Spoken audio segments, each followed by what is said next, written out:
Hello there, dear friend, and welcome back to the Midnight Historian. Tonight, we settle into a quiet corner of the world, where the soft murmur of moving water guides our thoughts. Together, we'll wander along the ancient paths of rivers, the quiet, powerful architects of our earth. For millions of years, they have carved their way through stone, feeding deep forests with life, shaping valleys, and carrying the dust and memories of forgotten civilizations. In every grain of drifting silt, a story sleeps. A river can cradle a city, sculpt a mountain's bones, or weave a hidden world beneath the surface where light rarely goes. Some wander unseen below our feet, whispering through underground caves. Others glow softly with rare minerals, and many trace the same enduring routes once followed by kingdoms, travelers, and wandering wildlife. Each one holds a tale, slow, patient, and full of quiet wonder. Tonight, we'll drift along these winding waterways and uncover the rivers that shaped continents, nurtured empires, and concealed remarkable secrets beneath their shimmering skin. From broad, warm tropical channels to narrow desert streams that vanish into sand, each river reveals the ancient, gentle forces that have sculpted our planet over ages beyond counting. And before we begin, if you enjoy these soft midnight wanderings, I warmly invite you to like, subscribe, or share a thought in the comments below. It helps our little community grow, one sleepy soul at a time. For now, let the weight of the day slip from your shoulders. Take a slow breath. Listen for the quiet pull of the current, and allow the river to carry your thoughts somewhere peaceful. Let's begin. Underground rivers can shape entire landscapes without ever being seen. Deep below the surface, water moves through hidden passageways where no sunlight reaches. In limestone regions, it slips into fractures as thin as a fingernail, slowly widening until the rock begins to open like a secret door. Over centuries, tiny rivulets combined into powerful flows. These can carve vast chambers large enough to swallow entire city blocks. Stalactites in stone curtains grow in the quiet darkness, marking the slow heartbeat of geological time. Above, the land appears calm, yet the ground may be hollowed out like a honeycomb. Hills rise where ceilings remain strong. Valleys form where they collapse. Some forests grow on top of arches that once echoed with flowing water. When a surface stream disappears into a sinkhole and reappears in a different valley, it reveals the presence of these secret networks. Entire landscapes can shift, tilt, or fall open because unseen rivers have been patiently sculpting the world from below. The Indus once sustained Bronze Age cities built around its rhythms. Long before written language captured the daily lives of ancient people, the settlements along this floodplain mastered the art of living with a river that could be generous one year and unpredictable the next. Archaeologists have uncovered streets arranged in perfect grids, each aligned to carry runoff out of the city when waters rose. Wells were carved deep into rich alluvium, ensuring that families could draw clean groundwater replenished by distant snowmelt. Farmers planted in the dark, fertile soils left behind after seasonal floods receded, shaping landscapes that could feed entire populations. Workshops traded goods along water routes that stretched far beyond the horizon. Boats carried grain, pottery, and stone from one walled town to another, linking communities into a thriving network. When climate shifts altered the river's flow and its dependable pulse faded, these cities slowly declined. The remnants still whisper of a civilization that flourished because it understood the rhythm of a powerful and ever-changing river. Some rivers carry enough water to reshape distant coastlines. Far from the headwaters, where mountains break into foothills, great channels gather sediment from every hillside and valley they cross. Grain by grain, they collect material that once formed cliffs, forests, and plains. When these swollen currents reach the sea, the meeting of fresh and salt water slows their momentum and forces them to release their cargo. Over decades, the deposited mud and sand expand into wide deltas that advance into the ocean like enormous fans. New land is born in the shallow waves. Marshes rise, channels braid into twisting paths, and underwater ridges grow tall enough for vegetation to take hold. Birds, crabs, and fish claim the new territory before human settlements eventually follow. From the sky, these deltas look like fingerprints pressed into the coastline. They bend the edge of continents, turning what was once open water into vast plains. Coastlines that appear eternal can shift astonishing distances because a river hundreds of miles inland continues its patient work. Ancient peoples learned river flood cycles long before they wrote them down. Communities living beside unpredictable currents observed the world with extraordinary care.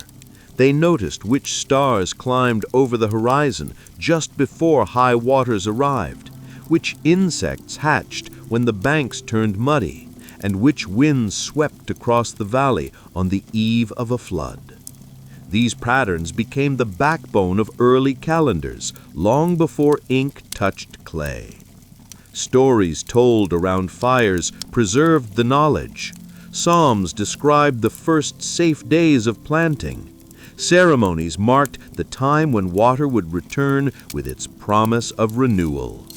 Some villages carved notches into stone pillars to record the greatest floods, creating physical memory for future generations. Fields were placed where floods enriched the soil with dark, fertile sediment. Homes were raised on mounds shaped by earlier generations to stay above overflowing channels. Even without writing, these people learned to read their rivers with precision, building entire cultures on observation, patience, and deep respect for water that governed their survival. The Yukon preserves evidence of human journeys across continents. In the northern wilderness, where winters stretch long and summers arrive in a quick burst of green, this river winds through a landscape shaped by ancient ice. Along its bluffs, erosion reveals layers of frozen silt that act like a time vault. Archaeologists have found hearths, bone fragments, and tools that belonged to travelers who crossed the region when a land bridge connected distant continents. These people used the river valley as a natural corridor through harsh terrain. Fish migrations provided food that could be smoked and stored. Driftwood from far upstream offered fuel even in treeless stretches. As the climate shifted and glaciers retreated, the river continued to bury evidence of these journeys beneath new layers of sediment. Today, melting permafrost and eroding banks occasionally expose delicate remains that have rested for thousands of years. Each discovery adds to the story of how early humans navigated vast landscapes using the steady guidance of flowing water. Some rivers cross several climate zones without changing nature. A single continuous waterway can begin as a cold trickle fed by melting snow, widen into a rushing torrent through pine forests, drift calmly across sun-drenched grasslands, and then wind into humid lowlands, rich with broadleaf trees. Along the way, the scenery transforms dramatically, yet the identity of the river remains the same. Its waters carry minerals from every environment it touches, blending mountain stone with prairie soil and forest humus. Animals living along one stretch may never encounter the species living farther downstream, yet they all depend on the same lifeline. For migratory fish, this corridor links entirely different climates in one long journey. For plants, its seasonal floods deposit a mixture of sediments gathered from diverse landscapes. Such rivers behave like threads stitching together separate ecological worlds, creating a continuous chain of habitats that would otherwise remain isolated. Their ability to span climates without losing their continuity shapes ecosystems across vast distances. A shift in one river channel has sparked major historical conflicts. In some regions, political boundaries rely on the precise location of a river, yet the path of moving water is never fixed. Over years of erosion and deposition, currents carve deeper on one side and build new ground on the other. A violent flood can force the entire channel into a fresh course overnight, cutting through orchards, villages, or open fields. When a river forms the line between two territories, such changes ignite disputes. One side may claim that the altered course steals land that has belonged to them for generations. The other may argue that the river itself defines the true boundary regardless of where it flows. Maps become outdated, treaties grow ambiguous, and tensions rise as farmland, resources, and settlements suddenly shift from one side to the other. Some of these disputes have dragged on for decades, all because the landscape itself refused to remain still beneath the pull of flowing water. Nutrient-rich rivers can feed forests far beyond their banks. High in the mountains, rain loosens soil from ridges and slopes.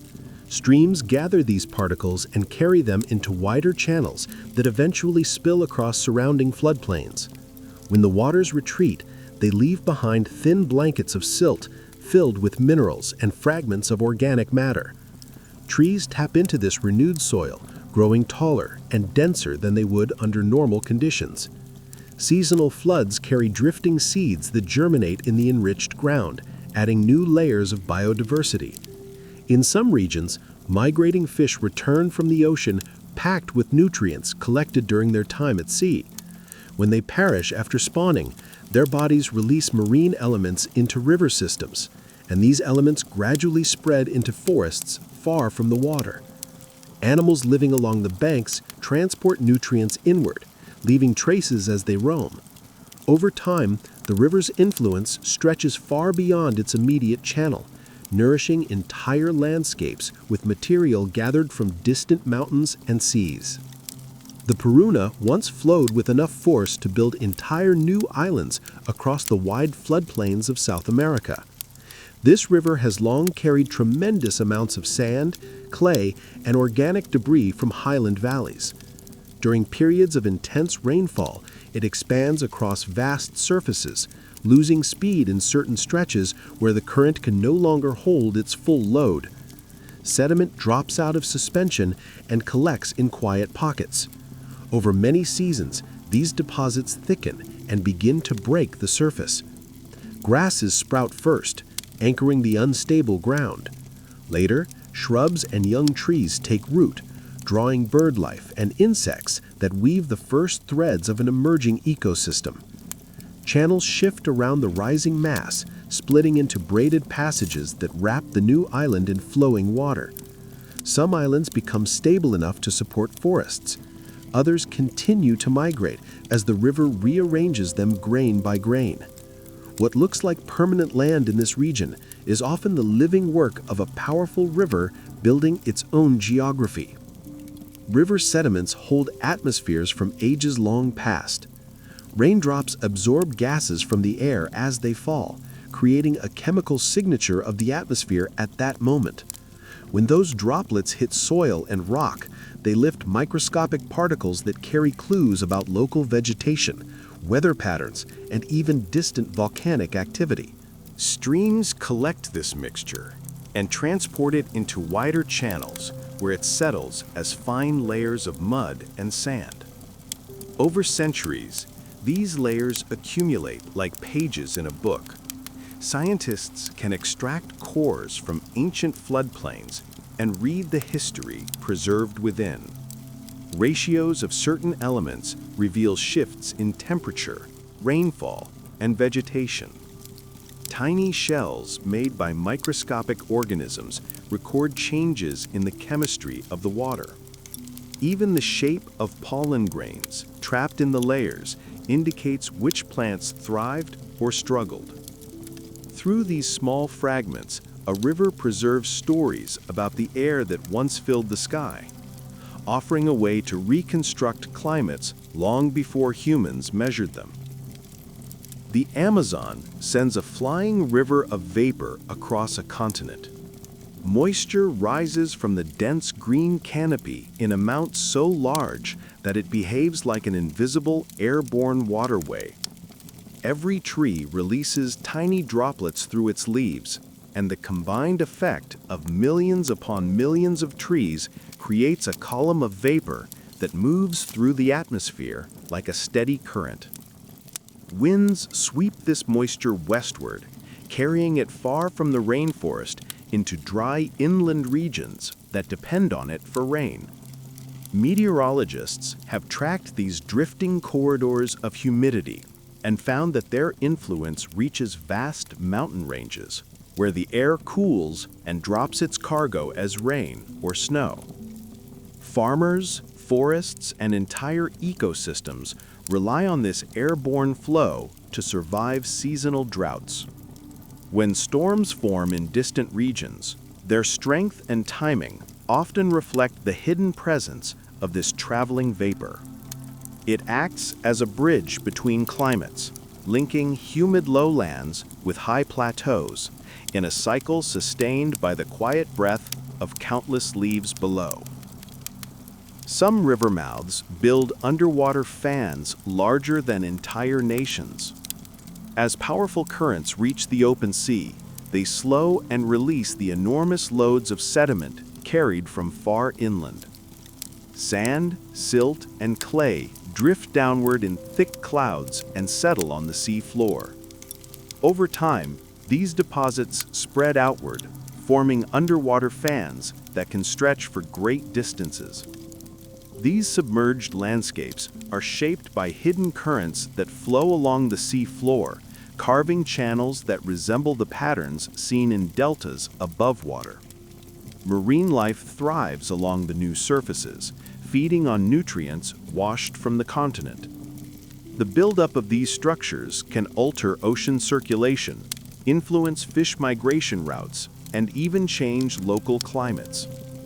In some places, underwater canyons slice through these deposits, guiding deep water currents that transport cold, nutrient-rich flows toward the surface. What appears to be a featureless expanse from above is often a complex and dynamic world sculpted by silt drifting down from rivers that may lie hundreds of miles away. The Nile stores human history in layer after layer of floodplain soil. Every time the river overflowed its banks in ancient times, it left behind another thin sheet of fertile earth. Within those layers rest broken pots, stone flakes, seeds, pollen, and the faint traces of fires lit by early communities. Archaeologists can slice into these deposits to reveal scenes from long-vanished lives. Some layers hold the remnants of early farmers who cultivated wheat and barley along narrow strips of moisture. Others preserve animal bones from wild creatures that roamed the valley before cities rose. Even the chemistry of the soil records changing fortunes, with certain layers reflecting years of strong floods and others hinting at droughts that strain the harvest. Each accumulation is a quiet chapter in the long story of cultures that relied on predictable cycles for survival. By reading the ground beneath their feet, researchers uncover the origins of beliefs, rituals, and technologies shaped by a river that offered food, transport, and stability across many generations. Some rivers flow through caverns that stay dark for miles. There are places where a surface stream disappears into a narrow crack and enters a world of total darkness. The walls widen into towering halls where rushing water echoes through chambers that have never seen daylight.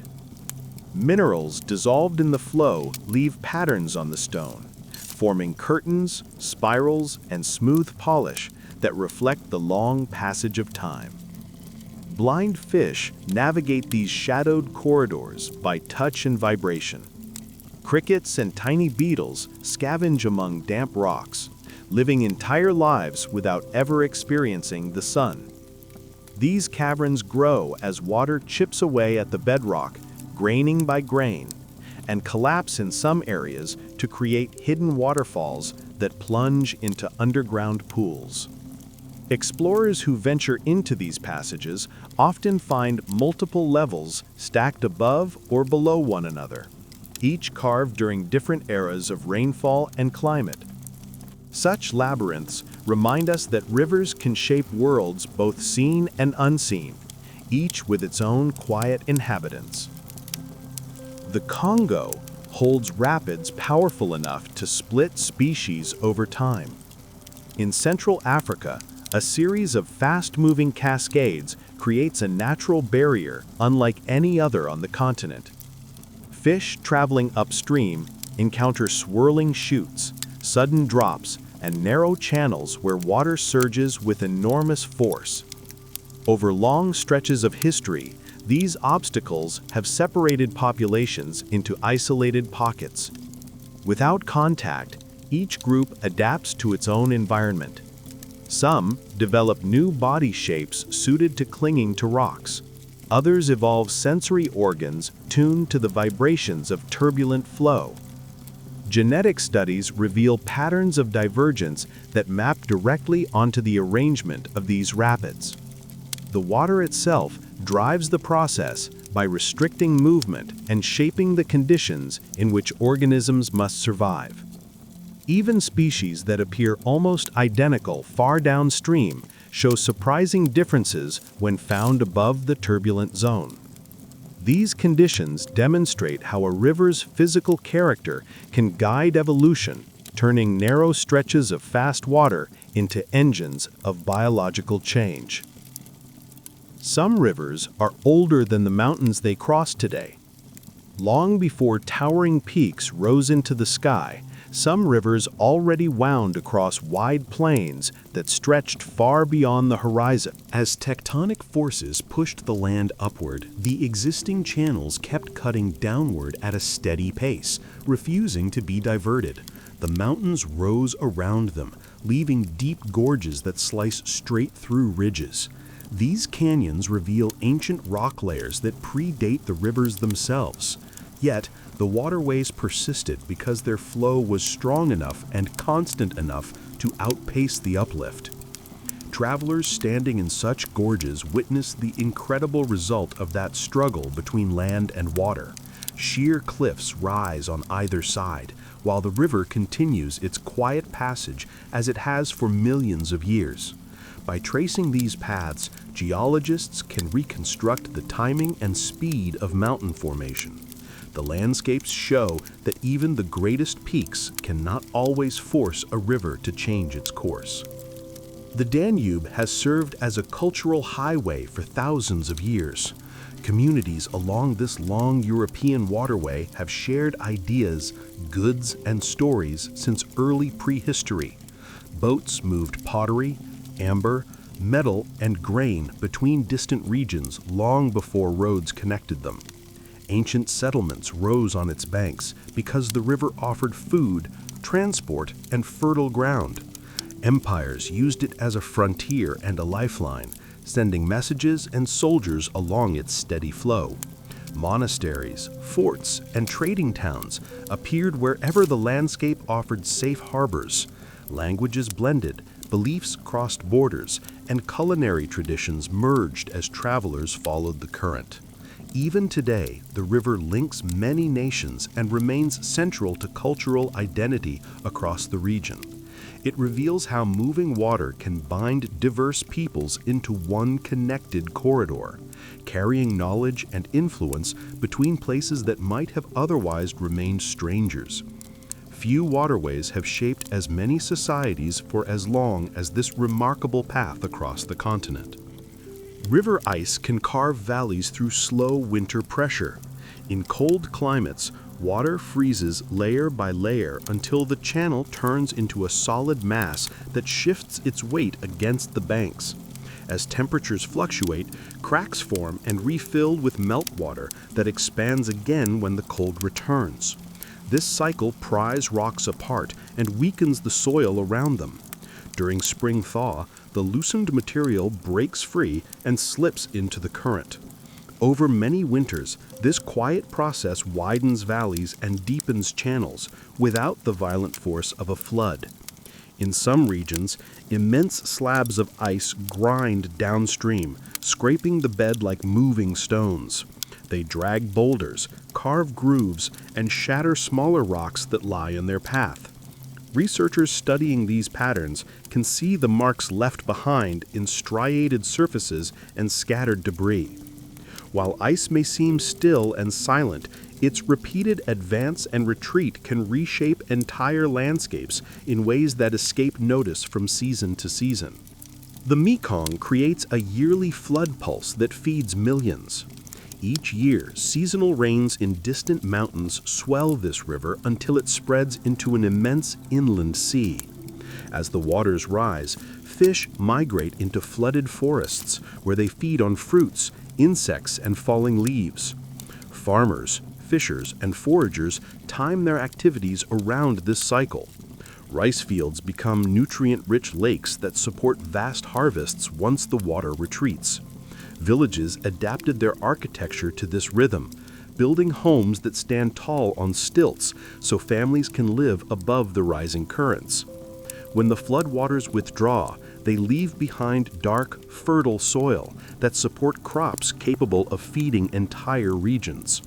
Markets fill with fish caught during the peak season, and the floodplain becomes a center of activity. This yearly breathing of the landscape links ecological and human systems into one interdependent pattern. The pulse transforms the region, anchoring traditions, livelihoods, and ecosystems in a cycle as old as the river itself. Some rivers are so clear that sunlight touches their beds unbroken.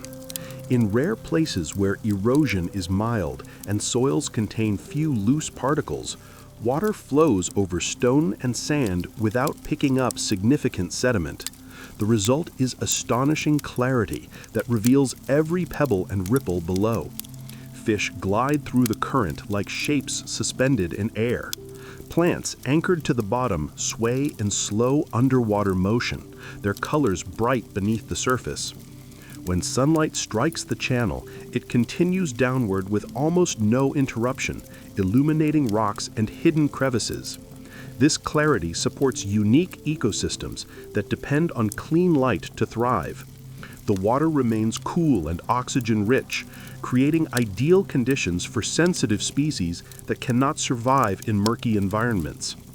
Visitors standing on bridges or riverbanks can watch the entire aquatic world unfold beneath them, from tiny insects clinging to submerged stones to the shadows of larger creatures slipping through deeper pools. Such rivers reveal the quiet beauty of water in its purest form. Wind-sculpted dunes can march across deserts because of river-borne sand. Grains carried from distant mountains begin their journey in fast-moving channels that grind rock into smaller and smaller fragments. When floods ease and currents slow, these particles settle along riverbanks, where they wait for the next stage of travel. Over time, wind picks up the lightest pieces and sweeps them into open deserts. Each grain leaps forward in tiny arcs, lifted by gusts and dropped again a short distance away. As countless fragments shift in this pattern, they gather into rising slopes that form dunes. These steep sides grow and collapse in slow movements that push entire ridges forward. Some advance only a few feet each year, while others glide across the landscape at surprising speeds. Plants and animals adapt to these mobile structures, seeking shelter in the hollows and ridges. Satellite images reveal long trails of dunes that trace the invisible roots of the winds that sculpt them. What begins as river sediment can eventually become a moving architecture shaped entirely by air. The Rhine has been redirected repeatedly throughout recorded history. Settlements along this waterway have long depended on its steady current for transport and trade. Yet the river has never remained fixed. Natural shifts in its course altered shorelines, flooded fields, and created new islands over generations. As towns expanded, efforts to control the channel grew more ambitious. Engineers cut artificial paths to prevent flooding, drained marshes to create farmland, and built embankments to force the current into a straighter line. Old bends became quiet oxbow lakes. Former tributaries dried into meadows. Maps from different centuries showed the river in dramatically different shapes as each era left its mark. These changes affected fisheries, travel routes, and regional economies. Even today, the river continues to respond to climate patterns, rainfall, and the gradual buildup of sediment. The landscape along its banks reflects a long partnership between people and flowing water, shaped by both natural forces and human intervention across many centuries. Swifts can carry upright trees as if they were statues. During powerful storms, currents swell with such strength that they tear dead trunks from riverbanks. Instead of toppling, some trees enter the water still rooted in thick clumps of soil. As they drift, the broad base acts like a keel that keeps them standing. The sight can be startling. A whole trunk glides downstream, branches pointed toward the sky as though walking on water. These floating pillars travel long distances before tipping over or breaking apart. Along the way, they create temporary shelters for fish, turtles, and insects that gather around the moving shade. Birds sometimes perch briefly on the drifting branches, using them as resting platforms between flights. When the trees finally lodge against rocks or settle in shallow areas, they alter currents and form new habitats that last for years. What begins as a violent result of floodwater becomes an unexpected moment of grace as entire trunks drift like living statues. The Mississippi has built entire regions from its constant sediment flow. As this vast river crosses the continent, it collects mineral grains and organic fragments from thousands of tributaries. Each flood season, it spreads over lands and carries its load toward the sea. When the current slows near the coast, much of that material settles into thick layers that gradually rise above the water. Over centuries, these deposits have grown into plains that support farms, forests, towns, and marshes. Channels shift across this ever-expanding surface, abandoning old paths and carving new ones. Some areas now considered stable ground once lay beneath shallow water. The vegetation that colonizes these deposits stabilizes the soil, allowing the next generation of sediment to build even higher. The process continues year after year, creating land that expands outward like the branches of a tree. The scale of this construction is immense. An entire region owes its existence to the quiet work of water, carrying the remains of distant mountains and fertile soil from far upstream. Hidden in the Amazon are hot rivers that approach boiling heat. Deep within the forest lie stretches of water where steam rises from the surface even on cool mornings. These unusual channels are heated not by magma, but by underground springs that deliver intensely hot water into the main flow. As the stream moves through its basin, temperatures remain astonishingly high, creating a rare environment where few animals can survive. Leaves that fall in are cooked within moments. Small creatures that tumble into the current perish quickly. Yet specialized plants and microorganisms thrive along the margins where the heat begins to fade. The source of this warmth lies in deep geological layers, where groundwater travels through heated rock before emerging at the surface. Local communities have long known these waters and regard them with a mixture of respect and caution. Scientists who study them gain valuable insight into the interactions between groundwater, geothermal energy, and rainforest hydrology. In one of the most remote regions of the world, terraced riverbanks record climate shifts across deep time. In many valleys, steep steps rise along the edges of a channel. Each level marks a former floodplain once carved by the river as it flowed at a different height. Over thousands of years, climate variations changed rainfall patterns and altered the strength of flows. During wet periods, the river cut downward with increased force, leaving older terraces stranded above the new channel. During drier times, the flow slowed and wandered across wider surfaces, building additional layers of silt. These stacked platforms hold clues about vegetation, temperature, and precipitation from the eras in which they formed. Fossils, pollen, and buried soils within the terraces reveal details about past ecosystems. By reading these layered shelves, researchers can reconstruct long-term environmental trends and understand how rivers responded to shifting climates. Each terrace stands as a quiet record of a world that once existed at a different elevation along the valley wall.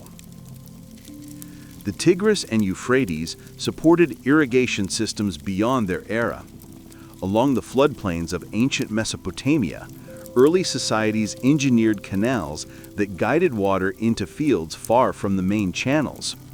These networks allowed crops to grow in seasons when rainfall could not sustain them.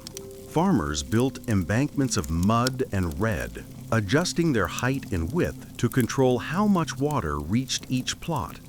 Gatekeepers managed the flow using simple mechanisms crafted from wood and stone. Entire cities depended on these systems for nourishment, and their success supported the growth of markets, temples, and written administration. Even as some river courses changed over time, remnants of the canals remained visible in the landscape, following patterns that still appear in satellite images today. The sophistication of these irrigation designs reveals how deeply early cultures understood their environment. Without their knowledge of seasonal pulses and soil behavior, the region would never have supported the large populations that once flourished between these two rivers. Mineral-rich rivers create travertine waterfalls that grow taller each year. When water flows through limestone regions, it dissolves minerals that remain suspended until the current spills over a ledge or cascades down a cliff.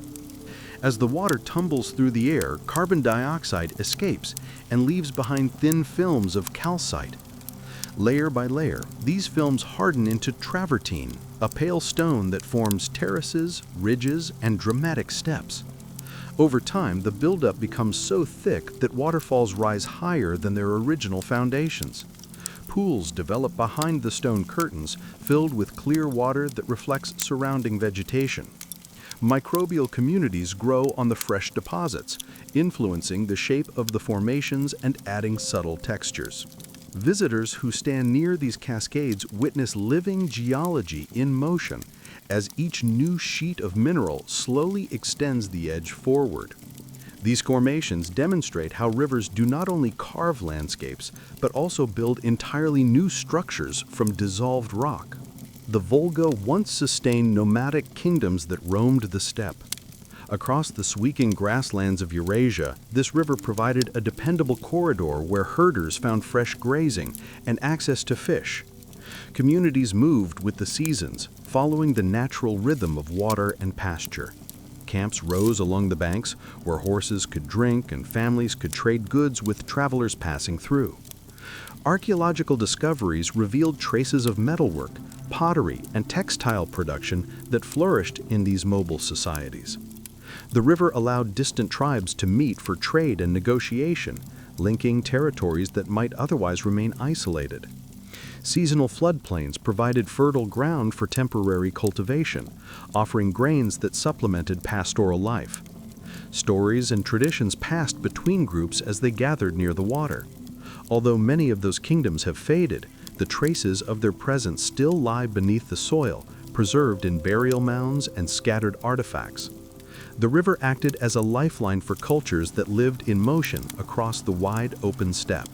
Some rivers preserve whole forests as fossilized logs beneath their beds. When powerful floods uproot trees, the trunks can become buried underneath thick layers of silt and sand.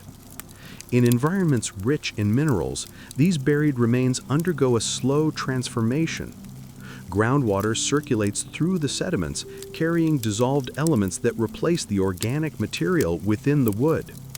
Over long periods, the structure of the tree turns to stone while retaining its original shape and texture. Some trunks emerge with vivid patterns of quartz or iron, creating colorful fossils that reveal details about species that grew thousands or even millions of years ago. When riverbeds shift or erode, these petrified logs appear in cliffs, gravel bars, or exposed banks, offering glimpses of ancient ecosystems. Their presence helps scientists understand how landscapes changed and what kinds of forests once covered the region. The quiet work of sediment and mineral-rich water turns entire stands of fallen timber into enduring geological stories. The Ganges feeds a web of rare species found nowhere else. Across northern India, this river supports a living tapestry woven from creatures that depend on its shifting currents, deep pools, and fertile floodplains. Along its banks, freshwater turtles nest in sandy bars where the warmth of the sun helps their eggs mature. In quiet stretches, a small species of shark swims upriver to hunt in brackish channels that blur the line between fresh and salt water. Soft-shelled turtles bury themselves in the mud to wait for passing prey. Certain fish species have evolved unique behaviors to navigate the fast-moving water, rising and sinking in rhythmic patterns shaped by its seasonal pulse. Among the most remarkable inhabitants are the river dolphins, which navigate by sound and thrive in deep swirling stretches where visibility fades to blue-gray. Along the edges, wetland plants anchor the soil, while cranes, storks, and herons gather in vast flocks during migration season. The diversity of life supported by this single waterway forms an ecosystem unlike any other on Earth, shaped by centuries of changing monsoon patterns and the steady presence of fresh water that ties all these species together. Storm surges can push rivers backwards against their own flow. When strong winds sweep across coastal waters, they can pile enormous volumes of seawater into river mouths. As the ocean rises, the incoming surge forces the river to retreat, reversing its normal course. Fish accustomed to steady fresh water suddenly face briny conditions rushing upstream. Mud and sand shift in the turbulence, reshaping channels and banks. Boats tied along the shore may swing in the opposite direction as the backward current gains strength. In extreme cases, water can climb far inland, carrying marine creatures into areas where they are rarely seen. Once the winds ease and the ocean settles, the river resumes its natural direction, but the landscape often bears signs of the temporary reversal. Deposits of seaweed or shells may linger on floodplains. Channels may deepen or widen after the unusual pressure.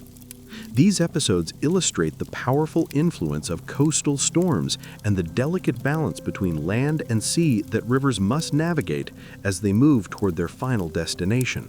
The Yenisei holds traces of glacial lakes that once covered Siberia. During the last great ice ages, massive walls of ice dammed valleys and trapped meltwater into enormous basins. As the climate warmed and glaciers retreated, these lakes spilled over in catastrophic floods that carved deep scars in the land. Along this long northern river, scientists have found remnants of those ancient events preserved in gravel bars, terraces, and buried sediments. The distribution of certain stones reveals where powerful flows once swept through, transporting material from places that now lie far upstream. Layers of fine silt record the quiet periods when vast lakes stood still, reflecting the pale sky for centuries before draining. Fossil pollen preserved in the sediments shows which plants survived the cold and which arrived later as the climate eased. By studying these deposits, researchers reconstruct the incredible transformations that shaped Siberia long before written records. The river serves as a natural archive of shifting ice, ancient shorelines, and the immense forces that once dominated the northern world. Floodplains store carbon in layers that outlast civilizations. Each time rising water slips over a riverbank, it spreads a thin sheet of mud and organic matter across the land. Dead leaves, broken reeds, and microscopic fragments of plant tissue settle into the wet soil. Over many seasons, these materials accumulate in deep layers that trap carbon drawn from the atmosphere by earlier generations of vegetation. In the low oxygen conditions beneath the surface, decomposition slows to a crawl. As new layers form above, the older ones become sealed away, preserving carbon that might otherwise return to the air. Over centuries, this slow burial can create rich, dark soils that hold the memory of ancient forests and long-vanished wetlands. These deposits play a quiet role in regulating global climate, acting as reservoirs that balance the exchange of gases between land and sky. Archaeologists often find traces of early farming communities preserved within these layers. Yet, the carbon beneath them may have rested in place since before those societies even began. The Colorado has carved canyons that reveal nearly half the planet's age. In the southwestern United States, this river winds through rock formations that preserve an astonishing span of geological history. Layer upon layer of stone rises above the channel, each band representing an era when ancient seas advanced and retreated, deserts formed and vanished, and mountains rose only to be worn down again. The river has followed patient paths through this vast library of stone, deepening its channel over millions of years. The exposed walls tower above, displaying colors that shift from pale cream to deep rust. Fossils of marine creatures appear in some layers, marking a time when the region lay beneath warm, shallow waters. In other strata, ripple marks show where winds sculpted dunes across a long-forgotten landscape. By tracing the order of these layers, geologists can read almost half the history of the planet. The channel itself continues to cut through the rock, grain by grain, revealing new details of Earth's ancient past with every season. Still, rivers can mirror night skies with perfect clarity. In windless moments when currents quiet and surfaces smooth into sheets of dark glass, a river can reflect the stars with astonishing precision. Banks lined with trees fade into silhouette, whilst constellations shimmer on the water. The sky seems to double, creating a sense of depth that blurs the boundary between Earth and the heavens above. Fireflies drifting along the shore may appear as sparks dancing between two worlds. Animals stepping to the water's edge seem suspended in the mirrored landscape. These scenes occur most often on cool nights, when the air settles and the heat of the day no longer disturbs the surface. The clarity can reveal even faint stars that are normally swallowed by city light. This quiet phenomenon invites a rare perspective on the universe overhead. It turns a simple river into a natural observatory, where the longest channel becomes a pathway of reflected starlight stretching far beyond the visible world. The Orinoco connects entire basins through a seasonal channel. During the wet season, when rains fall heavily across northern South America, water levels rise until a natural passage opens between two major river systems. Fish that normally live in separate regions move through this temporary corridor, exploring new feeding grounds and expanding their range. Birds follow the floodwaters to hunt in the expanded wetlands. Plants adapted to fluctuating water levels flourish in the connection zone, creating a mosaic of floating vegetation, shallow pools, and submerged forests. When the flood season ends, the channel closes and the rivers return to their usual boundaries. But the influence of the connection lingers. Species that successfully crossed may remain in their new habitats, adding diversity to the ecosystems. Scientists studying these seasonal links gain insight into how water can knit vast landscapes into one breathing system. The The passage appears only for a short time each year, yet it holds the power to join two enormous basins into a single watery network. Some rivers build their own natural levees during rising waters. As floods push water across a channel, currents deposit the heaviest sediments closest to the banks. These grains accumulate in low ridges that grow higher with each passing season. Over time, these raised edges help confine the river within its path, forming natural defenses that shape where water can travel. Inside these levees, finer particles settle farther from the channel, creating fertile soils that support agriculture and wild vegetation. The raised banks influence future flood patterns by directing the flow into specific areas. When the river rises again, water may spill through weak points or carve new bridges that redirect channels. These structures emerge without any human construction, built only by the steady work of silt carried during high water. They offer insight into how rivers engineer their own landscapes and how delicate the balance between rising currents and surrounding land can be. The Zambezi creates rainbows that hang in its mist for days. Near a famous waterfall along this river, towering sheets of water plunge into a gorge and explode into clouds of mist that rise high above the surrounding forest. When sunlight strikes the suspended droplets, broad arcs of color appear and sometimes remain visible for hours. On certain mornings, the atmosphere is so dense with moisture that the colors shimmer continuously, shifting with the angle of the sun. Visitors standing at vantage points often witness multiple arcs forming one above another as layers of mist refract the light. The spectacle can continue long after the roar of the falls fades from hearing distance. At night, the glow of the moon may create pale bands of light, known as lunar rainbows, an even rarer sight.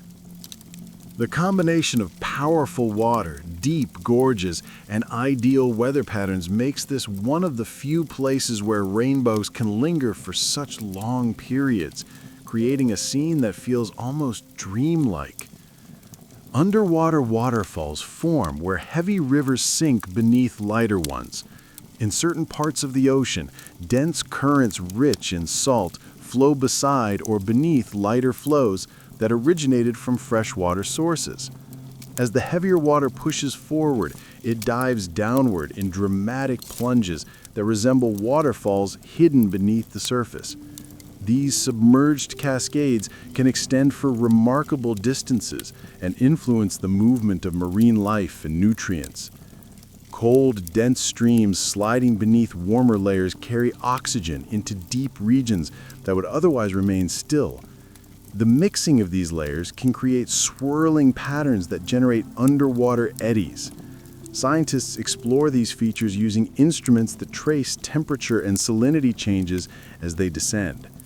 The currents carve paths along the seafloor, shaping ridges and valleys in much the same way as rivers sculpt land above ground. These flows reveal that unseen rivers exist beneath the ocean, moving with silent power in a world where gravity and density guide the direction of water. Early astronomers used rivers as natural celestial calendars. Long before stone observatories or written charts, communities watched the behavior of rivers to understand the sky. Water levels changed with the seasons, often aligning with the appearance of certain constellations or the rising of particular stars. Floods, low flows, and even subtle shifts in clarity became cues for the turning of the year. People built markers along the banks to compare heights from one season to the next, and those markers became some of the earliest tools for measuring time. Priests or sky watchers learned to associate certain water patterns with lunar cycles and the lengthening or shortening of days. In some regions, the night sky reflected off still surfaces, creating a mirrored map that helped early observers track movements of planets and stars. The river's predictable rhythm offered a steady reference against the changing heavens. Over generations, these observations shaped agricultural calendars, festival dates, and navigation routes. The quiet rise and fall of flowing water became the first guide for understanding how the sky marked the passing of seasons. The Lena has sculpted frozen pillars that stand like natural cathedrals. In the far north, where winter holds the land in deep cold, This river shapes some of the most dramatic formations on the continent. Along certain stretches, towering cliffs rise above the water, carved by frost, wind, and flowing currents. These pillars appear as long rows of stone spires, each separated by narrow gaps that form walls and arches unlike any other place on Earth. During warmer periods, melting ice seeps into cracks and refreezes at night, slowly prying the rock apart. Over long spans of time, entire columns emerge from the eroded cliffs. Snow gathers in their shadows, and migrating birds perch on ledges that overlook a frozen expanse. The river continues to shape the base of these structures, carving channels that reflect the pale light of short northern days. When fog rolls across the water, the pillars rise like ghostly towers. They offer a glimpse into the slow collaboration between ice, stone, and moving water that have sculpted this landscape into its cathedral-like form. Some rivers carry magnetic clues that reveal shifts in Earth's poles.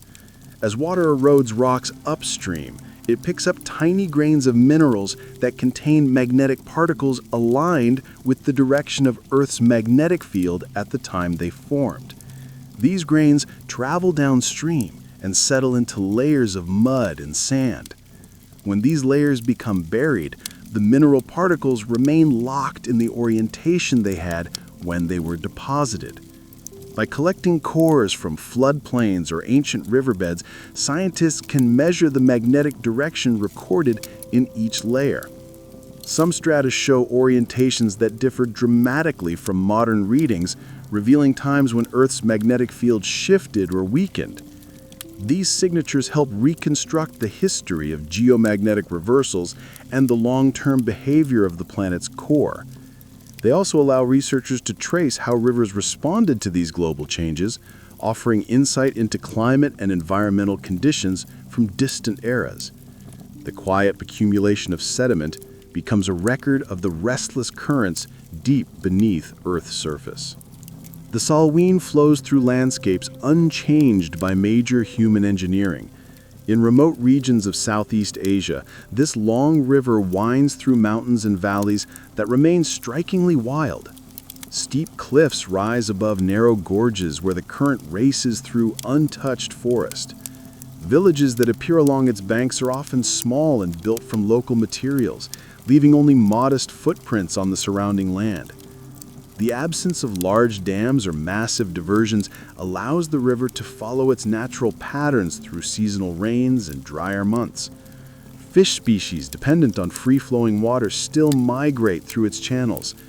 Floodplains breathe with the rhythm of rising and falling levels that have shaped them for countless generations. Monsoon clouds gather along the mountainsides, sending fresh torrents into tributaries that rush to join the main channel.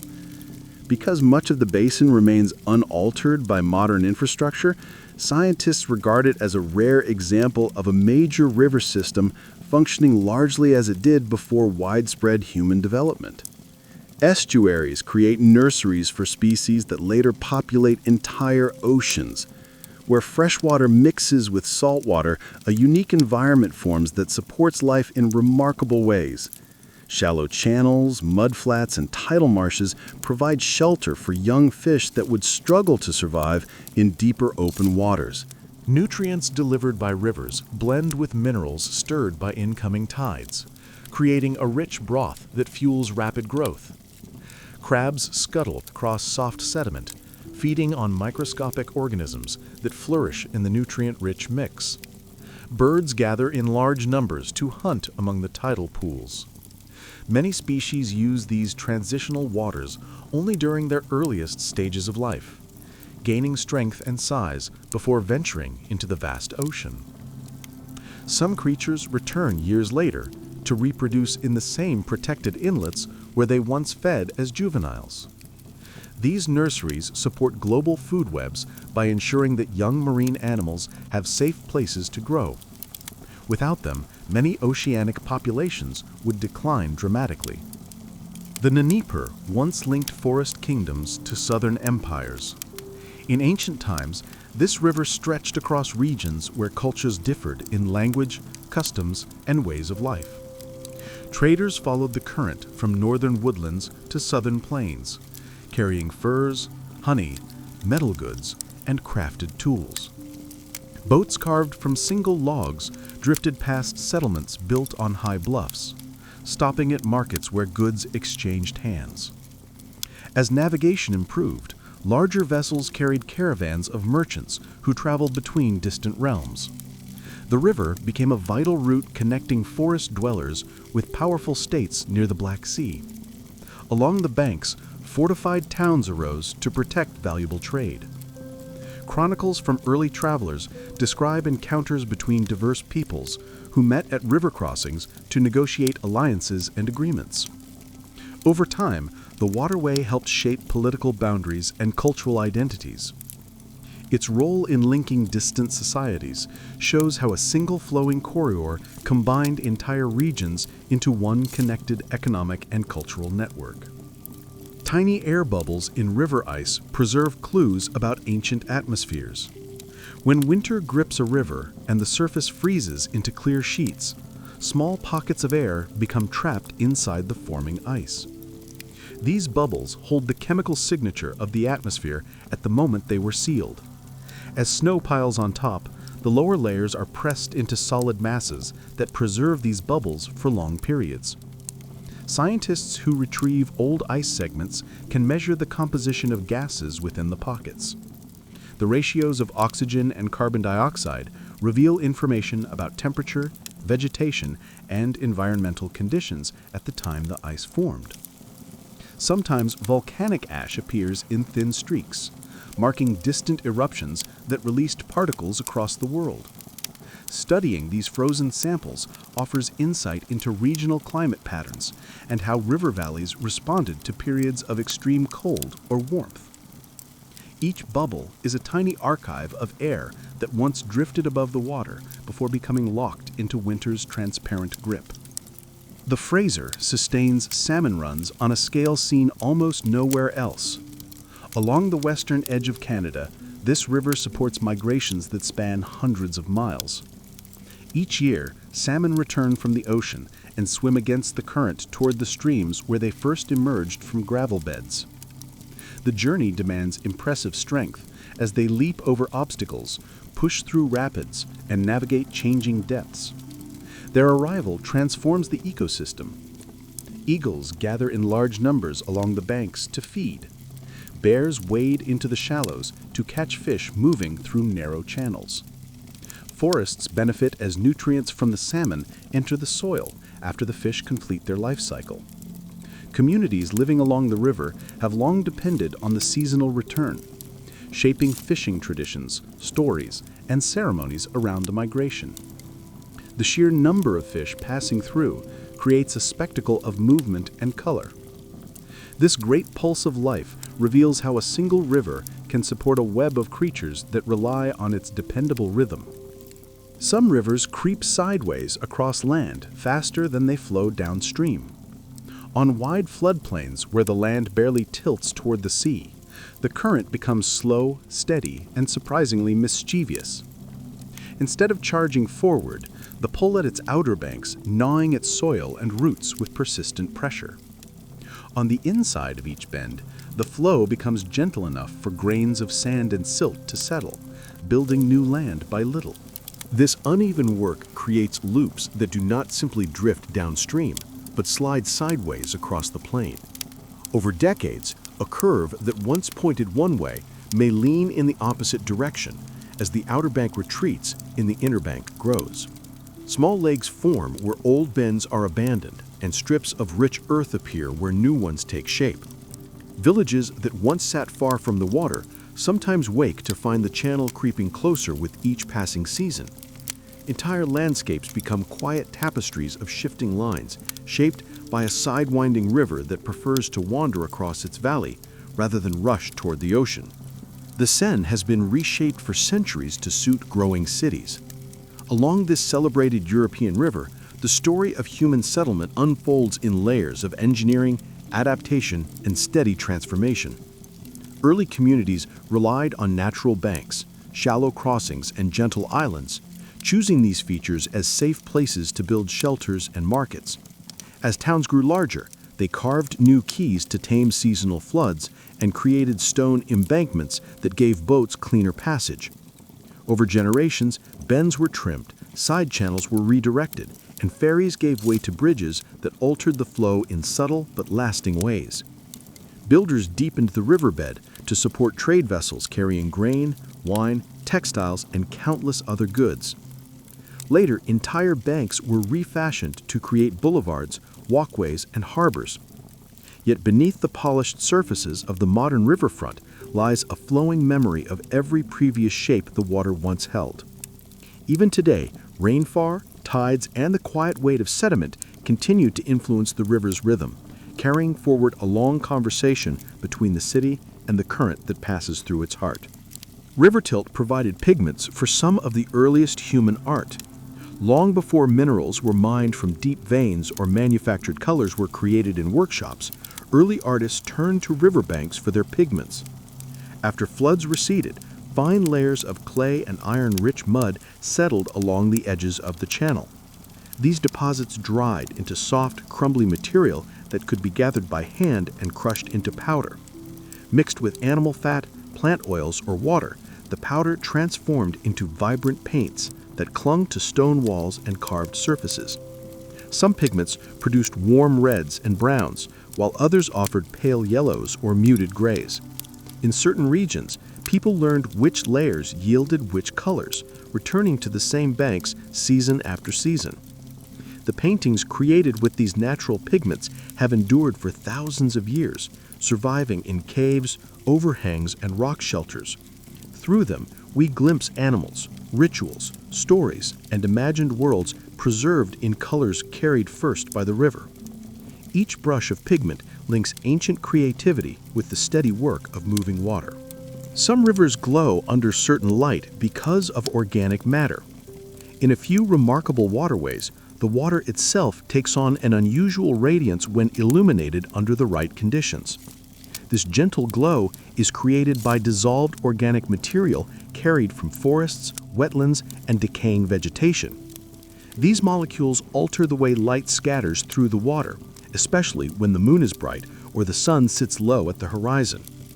The surface can appear to shimmer with soft copper, gold, or greenish tones shifting as currents pass beneath.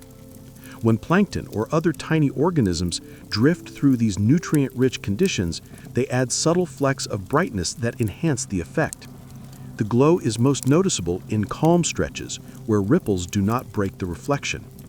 Scientists study these waters to track how nutrients move from land into rivers and how ecosystems respond to seasonal changes. For people living nearby, the gentle nocturnal shine often becomes part of local lore, adding a sense of quiet mystery to water that appears to hold its own inner light. The Tarim has preserved desert mummies through its unusual hydrology. In one of the driest expanses on the planet, a river fed by distant snowmelt flows through basins surrounded by salt flats and dunes. Ancient communities once relied on its narrow ribbon of water to grow crops and pasture animals. When individuals from these cultures were buried, the combination of dry conditions, mineral-rich soils, and the subtle influence of groundwater slowed natural decay. Textiles, wooden objects, and even hair and facial features remained astonishingly intact for thousands of years. Some burial sites eventually fell out of use as the river shifted course, leaving them stranded in the desert where wind covered them under layers of dust. When explorers uncovered these resting places, they found clothing woven with intricate detail, tools that revealed daily life, and remains that offered clues about migration and ancestry.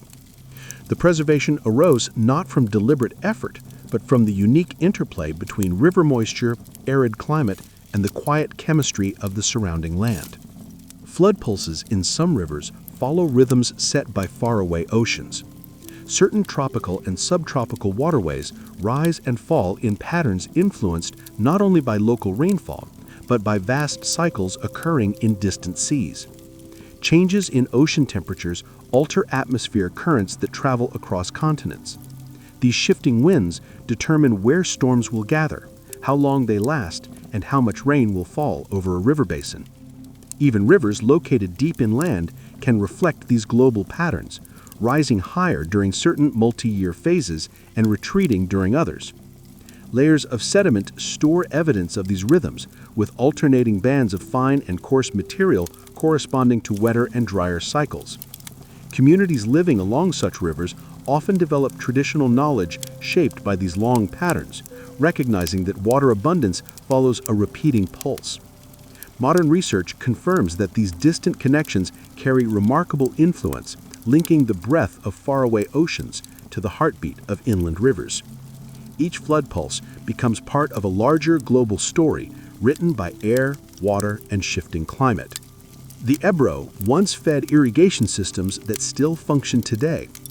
Across the Iberian Peninsula, early agricultural societies built intricate channels that guided river water to fields spread across dry foothills and terraces. They carefully chose routes that balanced gravity, soil type, and seasonal flow, allowing crops to thrive even during hot months. Many of the original paths remained so well designed that later generations adopted and maintained them rather than replacing them entirely. Stone-lined canals bring water to orchards, vineyards, and farmlands that depend on predictable distribution. Small gates carved from wood or shaped from stone still regulate the amount of water released into each section. Over time, some routes have been expanded or reinforced, but the underlying layout reflects knowledge stretching back centuries. These systems demonstrate how carefully crafted water management can endure through wars, cultural changes, and shifting boundaries, all sustained by the river that continues to flow past fields shaped by human stole patience and ingenuity. Braided rivers shift paths in patterns that look almost alive in broad valleys filled with gravel and coarse sediment. Some rivers refuse to follow a single defined channel. Instead, the current splits into many strands that weave around temporary bars built from pebbles and sand. One branch may deepen after spring snowmelt, drawing most of the flow, only to shrink as a neighboring channel gathers strength during later rains. Floods rearrange the entire pattern, sweeping aside old bars and laying down new ones in completely different places. From above, the shifting network resembles a braided rope, constantly reworked by the movement of water. Plants struggle to survive on these unstable surfaces, and only the hardiest species manage to anchor themselves long enough to stabilize a patch. As the years pass, these islands of vegetation can merge into larger surfaces that eventually become part of the floodplain. The ever-changing design reveals the restless spirit of water when it has space to wander freely across its valley floor. Islands in the Irrawaddy can appear and vanish within a lifetime. Along this major river, the movement of sediment is so dynamic that entire landforms rise from the current and disappear again within a few decades. During high flows, sand and silt accumulate in quiet eddies, forming small patches of ground that grow with each passing season. Over time, shrubs take root, and families sometimes plant crops on the nutrient-rich surface. Yet the very forces that created these islands continue to reshape them. A shift in the current can erode the foundation, sending the land downstream, grain by grain. Houses and fields may need to be relocated as the river rearranges its pathways. Locals often build lightweight structures and maintain flexible farming practices to adapt to the constant change. From the sky, the islands form a mosaic of shapes that appear differently every few years. Each one is a reminder of how swiftly a river can sculpt its own geography, offering new land and taking it back with unhurried certainty. Rivers can carve natural stone arches across centuries of turbulence. Where flowing water meets cliffs with fractures or softer layers, the process of erosion can create extraordinary shapes. Small hollows begin where swirling currents push pebbles against weak points in the rock. As seasons pass, these hollows expand into alcoves with smooth ceilings and walls shaped by countless rotations of suspended stones. If erosion occurs on opposite sides of a rocky spur, the two growing cavities may eventually meet, leaving behind a bridge of stones suspended above the channel. Light streams through the resulting arch, casting shifting patterns onto the water below. Some formations stand for thousands of years, while others collapse when the remaining rock becomes too thin to support its own weight. These features reveal the quiet persistence of moving water, a force capable of sculpting monumental structures, grain by grain. Each arch becomes a window into the partnership between rock and river, shaped not by sudden violence but by long and patient motion. The Thames carries human history from prehistoric camps to modern cities. Along this ancient river, evidence of human presence stretches across an incredible span of time. Early groups once gathered on its banks to hunt, fish, and collect materials from the surrounding plains. Stone tools, hearths, and fragments of pottery still lie hidden beneath layers of soil shaped by repeated floods. As centuries passed, new cultures built fortified settlements on cliffs overlooking the water, using the height to watch for travelers and trading parties. Later, communities constructed bridges, mills, and riverside markets that turned the valley into a thriving corridor of commerce. The river guided the placement of farms, shaped growing towns, and eventually influenced the design of cities that rose along its course. Every shift in population left traces that settled into mud layers and flood terraces. Modern residents walk streets built over the same paths once followed by traders and herders who navigated the valley long before maps existed. The river continues its quiet movement toward the sea, carrying the memory of every era that lived beside it. Some rivers flow under frozen lakes and emerge warm downstream. In areas where winter creates thick sheets of ice across entire lakes, flowing water can continue beneath these frozen surfaces. As the current enters the lake, it dives under the ice and follows the deepest paths insulated from the cold air above. The water retains the temperature it carried from upstream, continuing its journey without freezing. Once it leaves the lake, it returns to open channels that may be warmer than the surrounding landscape suggests. Steam can rise from the surface as the air chills the exposed current. Wildlife often gather near these warmer stretches, using the open water as a refuge when everything else lies silent under winter frost. This unusual pattern reveals how the movement of water can maintain its energy even when the world above lies locked in cold. The lake becomes a temporary ceiling rather than a frozen barrier, allowing the river to continue its quiet path beneath a sheet of ice that hides its motion from view. The Niger creates a hidden inland delta deep in the desert. Far from any ocean, this remarkable river spreads into a vast maze of channels, marshes, and seasonal lakes, forming one of the most unexpected wetlands on the planet. When rains arrive in distant highlands, the water travels across great distances before reaching the arid plains. Instead of narrowing into a tight channel, the flow slows and fans outward, filling depressions in the landscape and creating a patchwork of flooded grasslands. Herds of animals migrate toward these waters, following ancient paths that lead to fresh grazing grounds. Villages rely on fish drawn to the newly formed pools, and farmers cultivate crops in the rich soils exposed as the waters recede. Birds arrive from across continents to nest and feed in the wetlands. The entire region transforms with the seasons, shifting between wide sheets of water and fertile plains that hum with life. The delta's existence in such a dry environment demonstrates how a single river can bring abundance to a place where rain is rare and the desert dominates the horizon. Some rivers roar with thunder as water collides with underground caverns. In certain landscapes, where limestone or volcanic rock lies beneath the surface, flowing water encounters pockets and chambers hidden within the ground. The river plunges into these openings, striking the walls with tremendous force. The impact creates deep rumbling sounds that echo through tunnels and travel to the surface as a low, thunder-like vibration. During high flows, the roar intensifies as more water enters the caverns, filling the air with a resonant trembling that can be felt through the soil. These underground passages shape the movement of the river, guiding some of the flow into unseen channels before releasing it back into daylight farther downstream. Over time, the constant collision enlarges the caverns, carving intricate passages that twist and bend beneath the valley floor. Explorers who enter these systems hear the distant rumble growing louder as they approach the hidden river.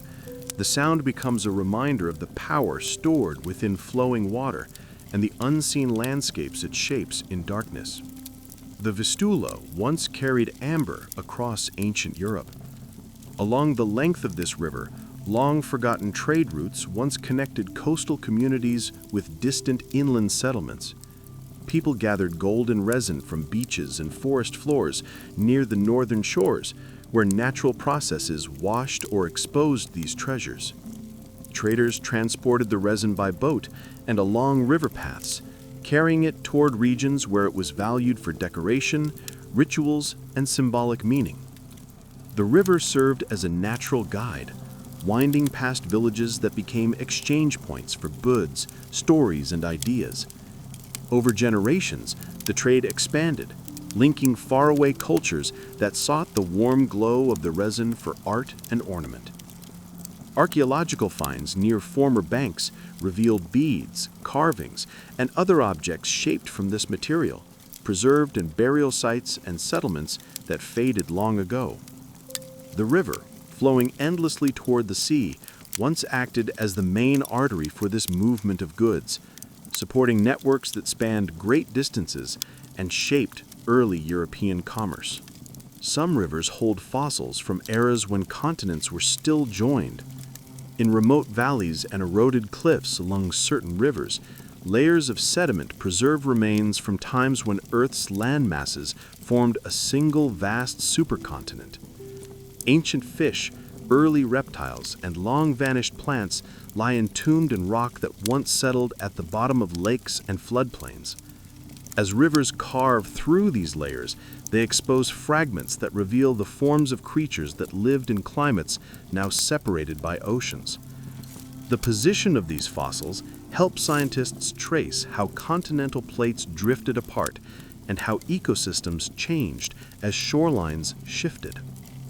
Some discoveries include trackways pressed into soft mud that hardened into stone, marking the passage of animals that walked along ancient riverbanks.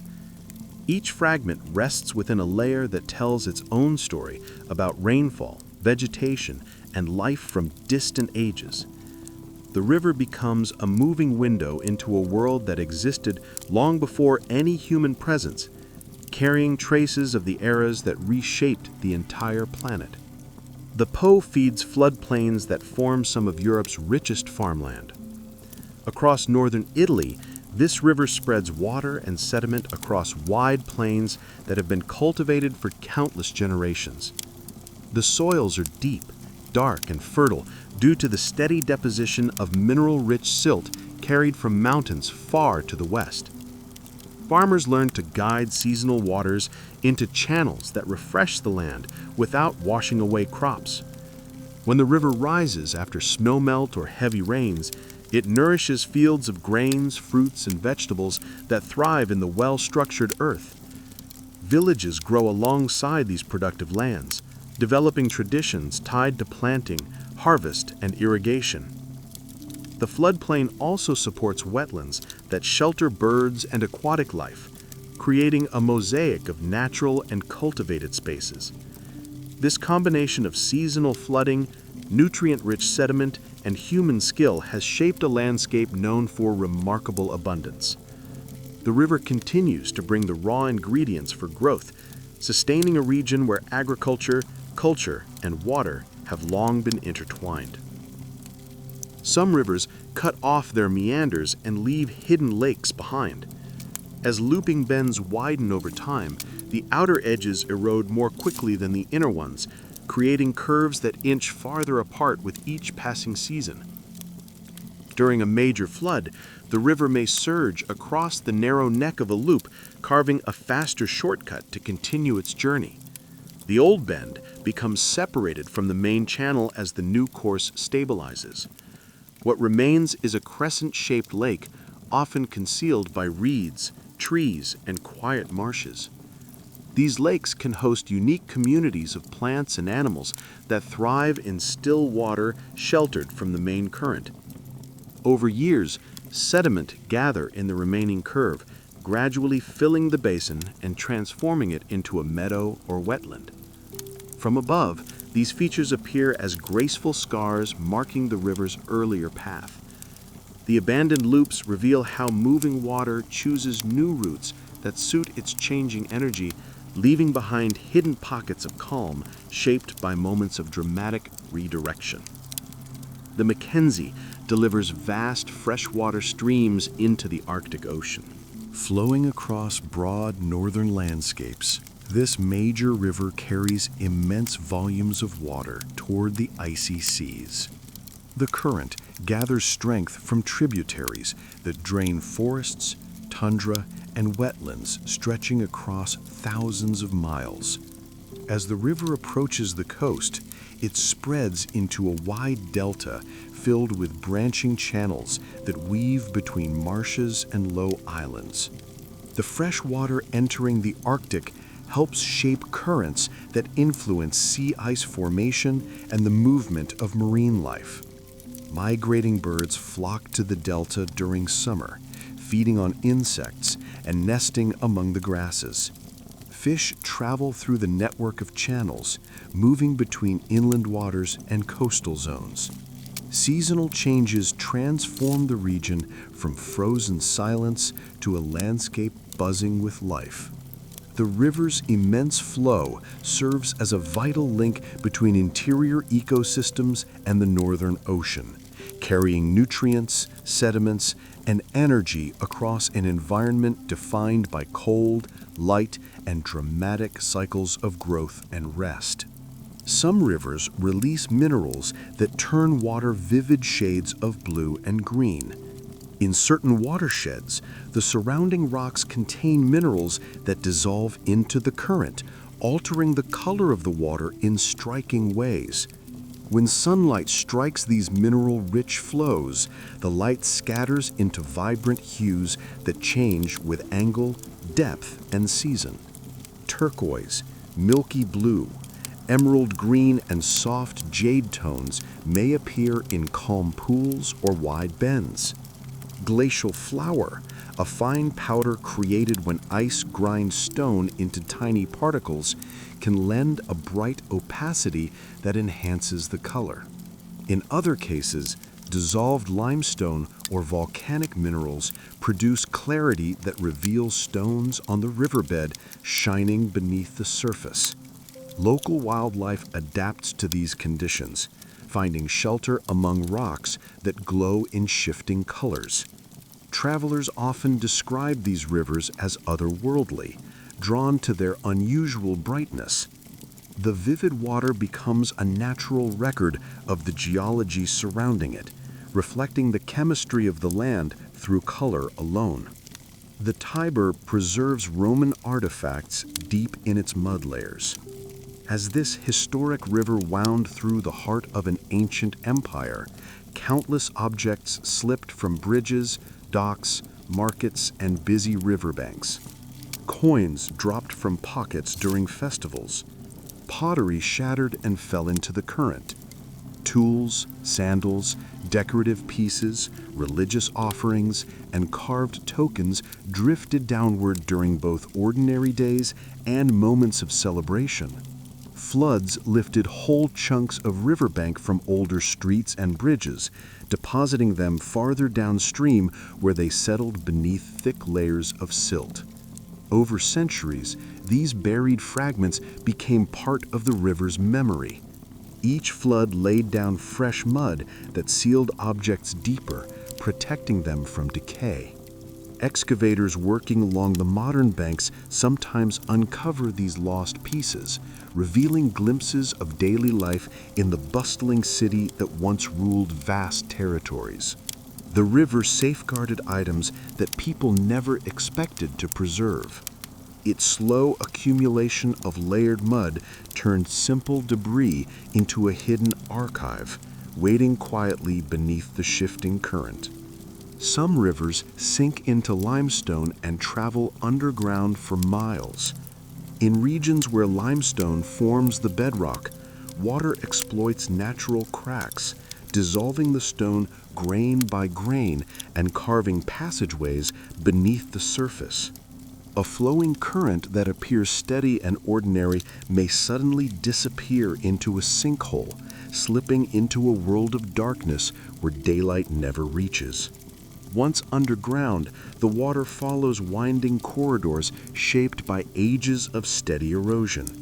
It moves through chambers with towering ceilings and low tunnels that echo with distant currents. As the river journeys through this hidden network, it leaves mineral deposits on the walls, building smooth surfaces that glimmer under lantern light. Eventually, the current emerges at a spring farther downhill, sometimes warmer or cooler than expected, depending on the subterranean route it traveled. The landscape above appears unchanged, yet beneath the soil lies a secret river system, humming through stone. These underground journeys reveal how water can sculpt vast realms that remain unseen by most who walk the surface. The Darling holds billabongs that store water long after floods fade. Across stretches of dry country, this river creates pools shaped by seasonal rhythms. When rains swell the river, water spreads across surrounding land, filling depressions that become isolated once the flow retreats.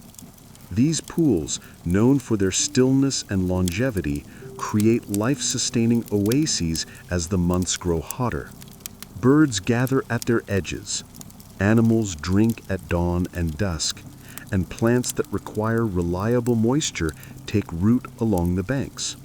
Some pools remain connected to the river during wetter seasons, while others linger independently, supported by clay-lined basins that prevent water from sinking too quickly into the earth. As water levels decline, fish sometimes survive in the deeper hollows, enduring periods of scarcity until the next flood renews the connection. The billabongs turn an unpredictable river into a resilient system capable of supporting organisms through long dry spells. They offer a quiet testament to how moving water shapes environments beyond its own banks. Natural whirlpools form in some rivers and shift with the seasons. Where currents collide with hidden obstacles or where riverbeds form sudden depressions, rotating columns of water can appear like slow-turning spirals. These swirling formations draw floating leaves and sticks toward their center before releasing them downstream. Their power depends on the season. During high flows, the added force of runoff sharpens the rotation, deepening the swirl and drawing the water downward with greater energy. When the river runs low, the whirlpools may shrink or vanish entirely, leaving only a faint ripple to hint at their former presence. Fish often gather near the edges where nutrients swirl upward. The sound of shifting currents reveals the subtle motions taking place beneath the surface. Though they appear almost alive, these spirals follow simple physics shaped by changing water levels and hidden contours. Their existence becomes a reminder that rivers hold their own quiet machinery, adjusting with the seasons as if guided by an unseen hand. The Thames contains layers of history reaching back to ancient hunters.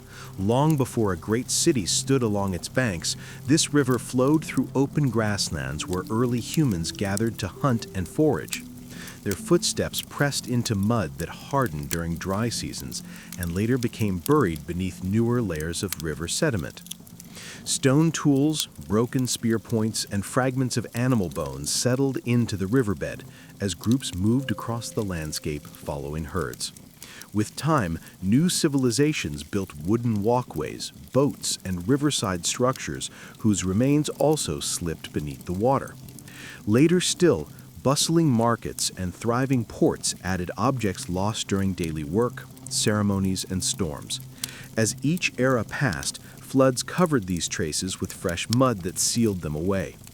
Today, archaeologists uncover items that reveal shifting cultures, stories, and technologies. The river keeps the memory of every community that shaped its banks, storing their traces beneath layers accumulated by centuries of flowing water.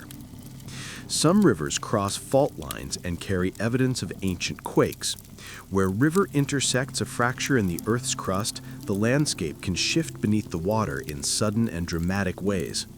When a fault moves during a quake, the riverbed may rise or fall, altering the direction of the flow without warning. Channels can be displaced sideways, leaving offset riverbanks that reveal how far the land slid in a single moment. Sediment layers record these events as abrupt breaks where deposits tilt or fold. Over time, plants and animals recolonize the altered shoreline, creating a patchwork of old and new surfaces that blend into a single scene. Scientists reading these clues can reconstruct the timing and strength of long-past quakes. Though the river continues to flow with calm persistence, its very shape carries the imprint of geological upheaval. The water becomes a witness to movements that reshape the continent beneath it, holding subtle testimony in its redirected path. The Loa moves sandbars that drift like wandering islands. Across this river's broad shallows, loose sand from distant mountains gathers into wide bars that shift with the seasons. High water carries grains from one place to another, sculpting fresh shapes where the current slows. As levels drop, new islands appear in the center of the channel, rising just enough to catch sunlight and support the first hardy plants. Birds land on these temporary havens and use them as resting places during long migrations. Some bars split into branching forms, while others merge into larger structures that last for several years. Yet nothing remains fixed. A heavy storm, a high spring flood, or a subtle change in the current can reshape the landscape overnight.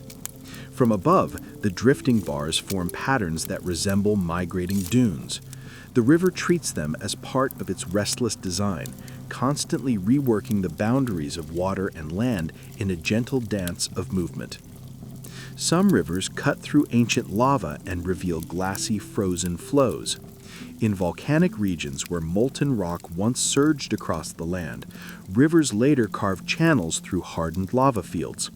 As the water bit into the dark stone, it exposed smooth surfaces formed when the lava cooled rapidly and preserved its texture like frozen fire.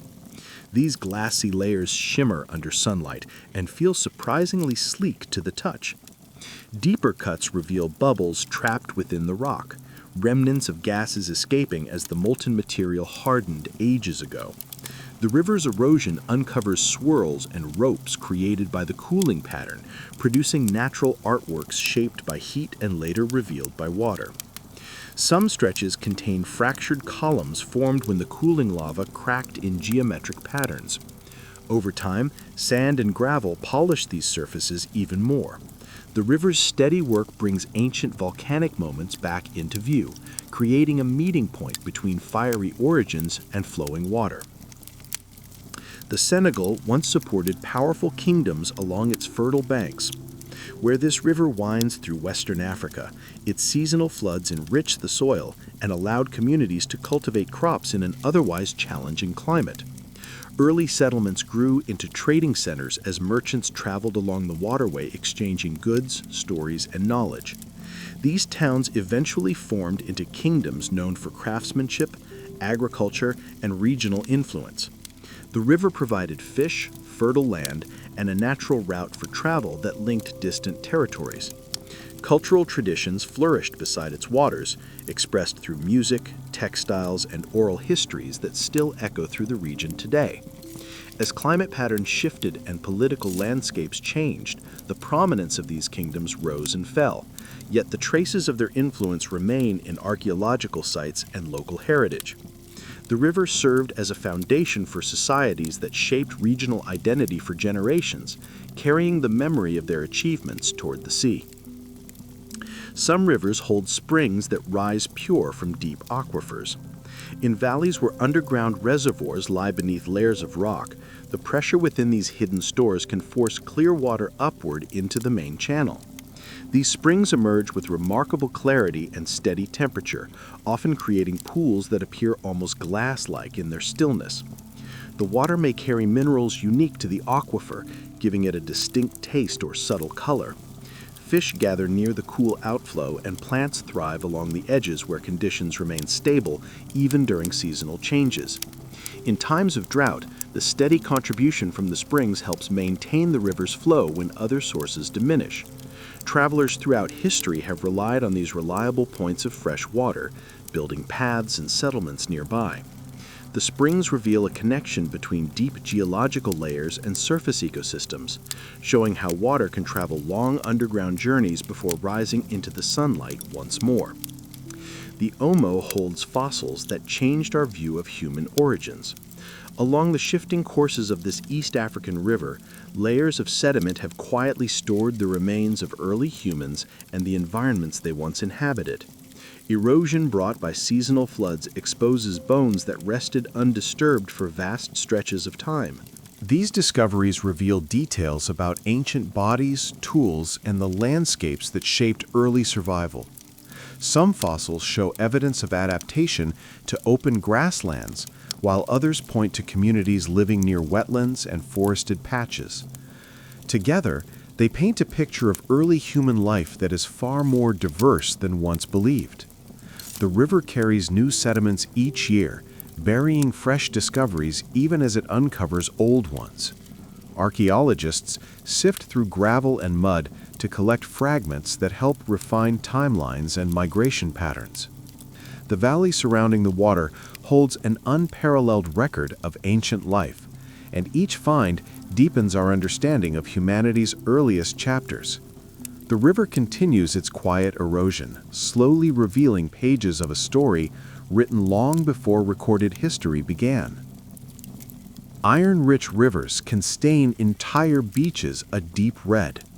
In certain regions where water flows through soils rich in iron-bearing minerals, particles carried downstream slowly accumulate along banks, deltas, and coastal shores.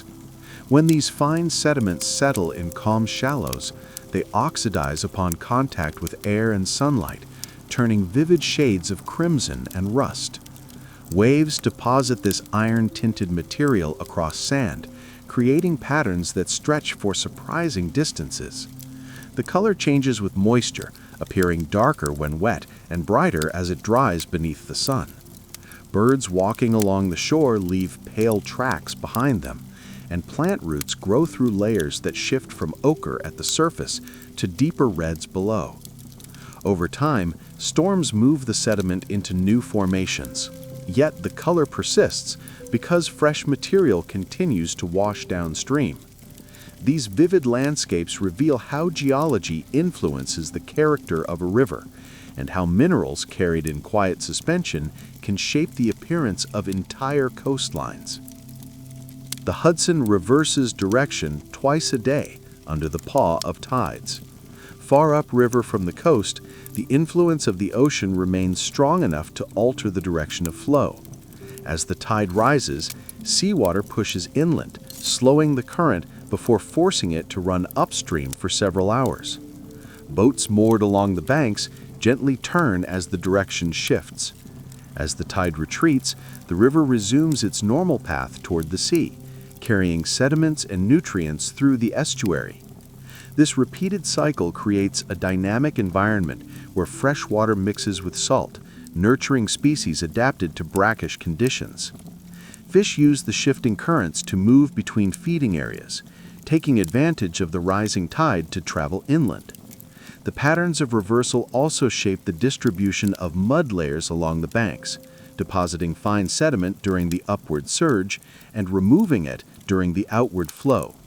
The river becomes a living partnership between land and ocean, guided by the steady rhythm of the moon. Some rivers form sheer cliffs that collapse in sudden, dramatic falls. Where a river cuts into soft rock beneath a protective, harder layer, the upper sections of the bank remain stable for long periods, while the lower portion is worn away by the current. Over time, gravity weakens the unsupported surface until entire slabs detach and crash into the water below. These collapses often occur without warning, sending plumes of spray upward and rolling waves across the channel. The freshly exposed wall reveals patterns of sediment, shell fragments, and mineral veins that once lay hidden deep within the riverbank. Birds and animals that relied on the old cliff must adapt to the transformed landscape, finding new perches and burrows in the altered terrain. As seasons pass, vegetation slowly reclaims the bare rock until the process begins again. These dramatic events demonstrate the constant reshaping power of flowing water, which continues its slow carving even when the surface appears peaceful and unmoving. The Kaveri shapes sacred landscapes honored for centuries. Along this revered river, communities have built temples, shrines, and ceremonial sites that draw visitors across seasons and generations. Pilgrims travel along winding paths to reach the water, collecting handfuls of it during rituals that have been practiced for centuries. The river irrigates fertile plains that support orchards, rice fields, and groves of trees planted long ago by early settlers. Fishermen navigate quiet bends at dawn, while celebrants gather at certain shallows to mark festivals tied to lunar cycles and harvests. The surrounding forests shelter wildlife that thrives in the moist environment created by the river's steady presence. Stories passed down through oral tradition describe how the water once guided kings, poets, and spiritual leaders who lived near its banks. Every generation adds its own layers of meaning, and the entire region reflects a deep connection between flowing water and cultural identity. The river remains a living thread, binding people, land, and history together. Straight rivers can reveal ancient rifts hidden beneath their channels. When a river follows an unusually direct path for long distances, the alignment can indicate a deeper structure beneath the surface. The land may contain a fracture or rift formed by past tectonic movement. Water naturally follows areas where the ground has shifted or weakened, creating a channel that appears almost engineered in its precision. Over time, erosion carves deeper into these hidden features, revealing cliffs or terraces that mirror the underlying fracture. Sediment layers on either side often differ, reflecting the distinct geological histories of the separated blocks of land. Birds and animals follow the straight corridor during migration, using the clear direction as a natural guide. Scientists study the alignment to reconstruct the long history of the region, interpreting how continents once moved and how faults interacted. The river becomes a visible expression of an ancient event that shaped the land long before any human eyes witnessed it. The Red River holds clays that slide and shift like liquid earth. Along this river's banks, layers of fine clay absorb moisture during rainy periods until they swell and become remarkably slick. As the water content rises, the clay behaves almost like a slow-moving fluid, causing entire sections of bank to slump and drift toward the channel. Trees tilt and grasses fold as the ground glides toward the channel, creating a landscape that appears to shift with its own quiet momentum. During dry seasons, the clay hardens into cracked surfaces that resemble pottery left in the sun. The constant cycle of swelling and shrinking influences the river's shape and contributes to its ever-changing course. Animals that burrow into the banks must adjust their tunnels each year as soil movement alters their pathways. The river reshapes itself through these soft landslides, demonstrating how even the gentlest material can direct the path of flowing water. Insect swarms along some rivers feed entire ecosystems. During certain seasons, vast numbers of insects rise from the water's surface to mate and spread across nearby habitats. These swarms form clouds that shimmer in early light and drift along the banks like living mist. Birds gather in large numbers to feast on the abundant food, while fish leap from the water to catch insects hovering just above the surface. Spiders build webs along reeds, capturing individuals carried by the breeze. Mammals forage near the river's edge during peak activity, drawn by the richness of the moment. When the insects complete their life cycle, their bodies fall into the water and decompose, releasing nutrients that fertilize aquatic plants and feed microorganisms. This seasonal pulse supports an entire web of life, linking air, water, and land. The swarming creates a brief yet powerful surge of energy that shapes the growth and behavior of countless species throughout the valley. The Dina forms emerald pools that mirror whole forests where this river slows between limestone cliffs and wooded hills. Deep basins allow the water to settle into breathtaking clarity. Minerals carried from surrounding rocks scatter sunlight in ways that give the pools rich emerald tones. Trees leaning over the banks appear doubled, reflected so perfectly that branches seem to reach both skyward and downward. Fish glide through shifting beams of light, sometimes visible far below the surface due to the exceptional transparency. The quiet atmosphere invites birds and animals to drink along the margins where the water laps gently against stone. Seasonal rains may raise the level, but the clarity returns as sediments settle once the flow calms. Villages along the river regard these pools as places of beauty and respite, and travelers often pause to watch the colors shift in changing light. The stillness highlights the contrast between the quiet pools and the surrounding forest that breathes with wind and wildlife. Some rivers create slotted stones that sing when water passes through. In rare stretches where loose stones settle into formations with narrow openings, flowing water passes through the gaps in a way that produces soft musical tones. The shape and size of each opening determines the pitch, while the speed of the current controls the rhythm and intensity. During flood conditions, the harmony becomes louder, echoing through nearby valleys. When dry seasons arrive, the sound softens into a faint whisper. The stones themselves may be smoothed by years of tumbling downstream before settling into these precise positions. Each flood rearranges a few pieces, altering the melody slightly. Animals pause near the banks when the tones are strongest, perhaps drawn by curiosity. People who live nearby speak of hearing gentle hums at dusk when the river is neither high nor low. The phenomenon reveals how simple forces of motion and shape can join to create natural music in places where no human instrument exists. The São Francisco hides canyons with their own private climates. Along its long journey across varied landscapes, this Brazilian river enters regions where ancient rock has been carved into towering walls. Between these walls lie narrow corridors where sunlight arrives at gentle angles and wind passes in filtered currents. Within these protected spaces, temperatures remain surprisingly stable, creating small climates distinct from the surrounding plains. Plants that struggle in open terrain find refuge in shaded bends where humidity lingers and night air cools slowly. Animals travel through the canyons to feed and nest in spaces sheltered from harsh seasonal conditions.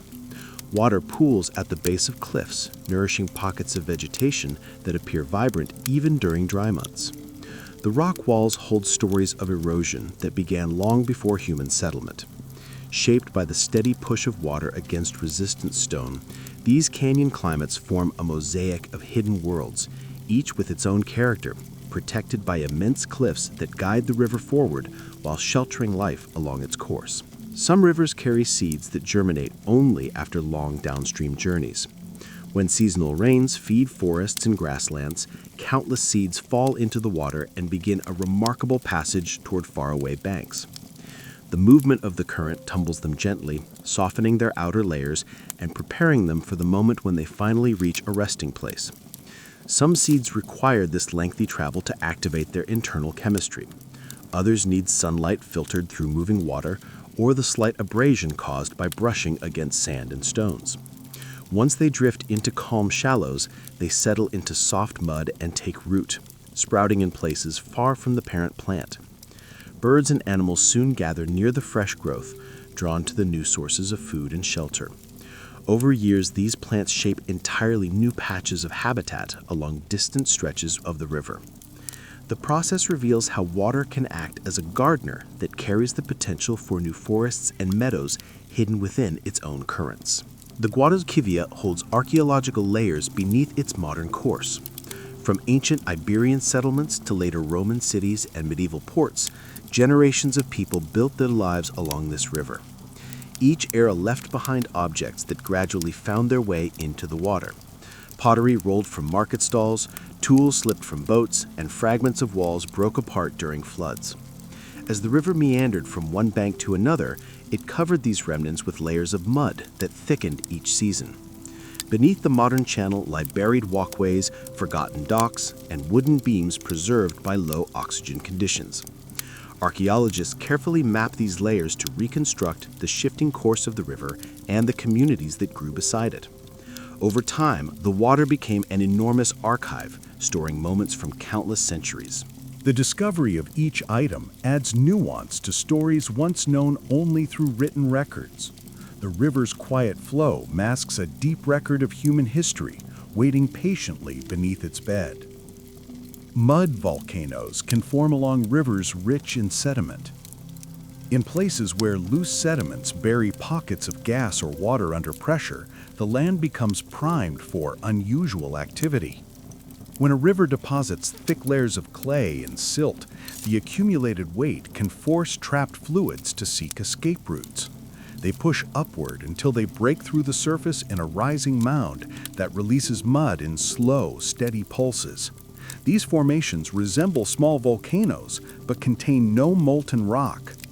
Instead, they expel cool mud that spreads into flat cones shaped by repeated eruptions. The surrounding landscape becomes mottled with new textures and colors. As each pulse adds fresh material, plants struggle to grow on the unstable ground, leaving patches of bare earth surrounded by thriving vegetation beyond the influence of the mound. Over months or years, the mud flows harden as they dry, preserving patterns that mark each phase of activity. These natural phenomena reveal hidden pressures beneath the soil and the intricate relationship between rivers, sediments, and underground forces. The Amur creates natural pathways used by migrating wildlife. Stretching across vast northern landscapes, this river forms a continuous ribbon of habitat, but links seasonal feeding grounds, breeding sites, and areas of shelter. Traders guided boats loaded with goods such as cloth, grains, salt, and metalwork along the calm stretches, navigating by knowledge passed down through generations. Villages grew into important exchange points where stories, languages, and craftsmanship blended into a rich cultural tapestry. Musicians, artisans, and scholars traveled the river routes alongside merchants, spreading ideas that shaped social life far beyond the banks. Seasonal floods enriched the soil and supported agriculture that sustained these communities. As regional kingdoms rose and fell, the river remained a stable link, binding various groups together. Archaeological sites reveal evidence of long-distance trade that flourished due to the dependable path provided by the water. The river nurtured societies whose influence reached deep into surrounding lands, shaping a vibrant history that continues to echo along its course. Some rivers release rare gases from deep geological faults, where underground fractures extend far into the crust. Water can intersect pockets of gas formed during ancient geological processes. As the river cuts deeper into the landscape, these trapped gases find pathways to the surface. Bubbles rise through the current, carrying distinct chemical signatures that reveal the origins of the material below. Some gases indicate volcanic activity that is long since quieted. Others point to slow transformations occurring deep beneath layers of rock. The release often occurs quietly, creating subtle clusters of bubbles that drift along eddies or collect at the surface before dissipating into the air. These emissions help researchers study the geological history of the region, offering clues about tectonic movements, varied minerals, and the energy stored within the earth. The river becomes a messenger from the deep, bringing traces of ancient events into the open air as it continues its passage across the land.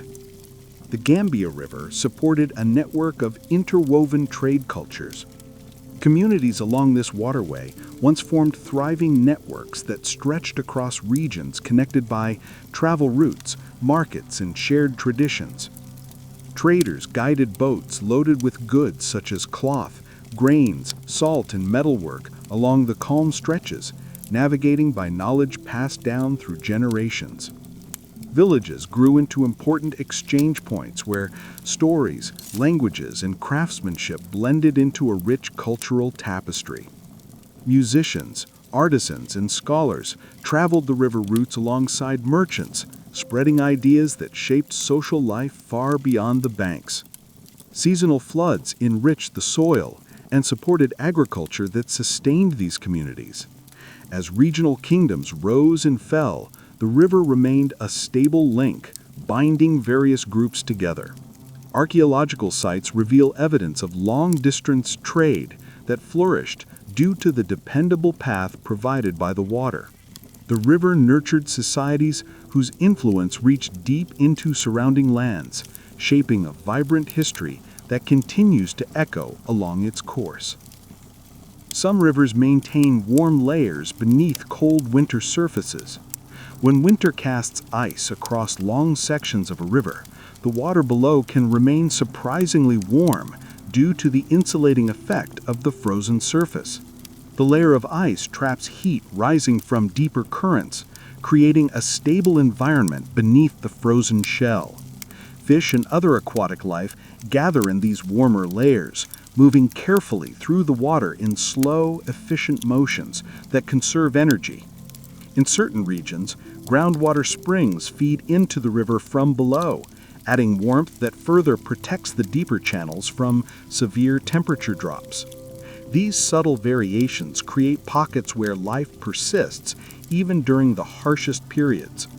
When the river begins to thaw, the warm interior mixes with meltwater, creating swirling patterns that reveal the transition from frozen quiet to flowing movement. The river demonstrates an incredible ability to preserve life beneath a surface that appears lifeless, hiding its continued motion beneath a silent sheet of ice. The Shatt al-Arab unites two great rivers into a single flow toward the sea. Where two mighty waterways meet, their combined current carries fresh water toward distant coastal wetlands and estuaries.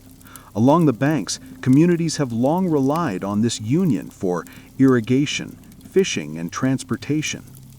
The merging currents create a dynamic environment where sediments from both rivers blend, forming fertile soils that support palms, crops, and thriving ecosystems.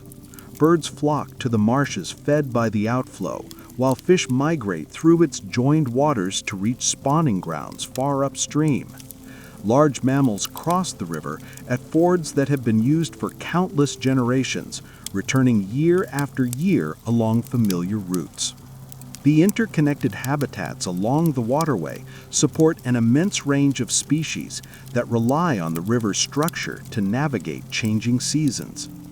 Even during harsh winters, when the surface freezes, life persists beneath the ice and along sheltered banks. The river becomes a living corridor where movement and survival are intertwined with the rhythm of flowing water. Some rivers release rare gases from deep geological faults, where underground fractures extend far into the crust.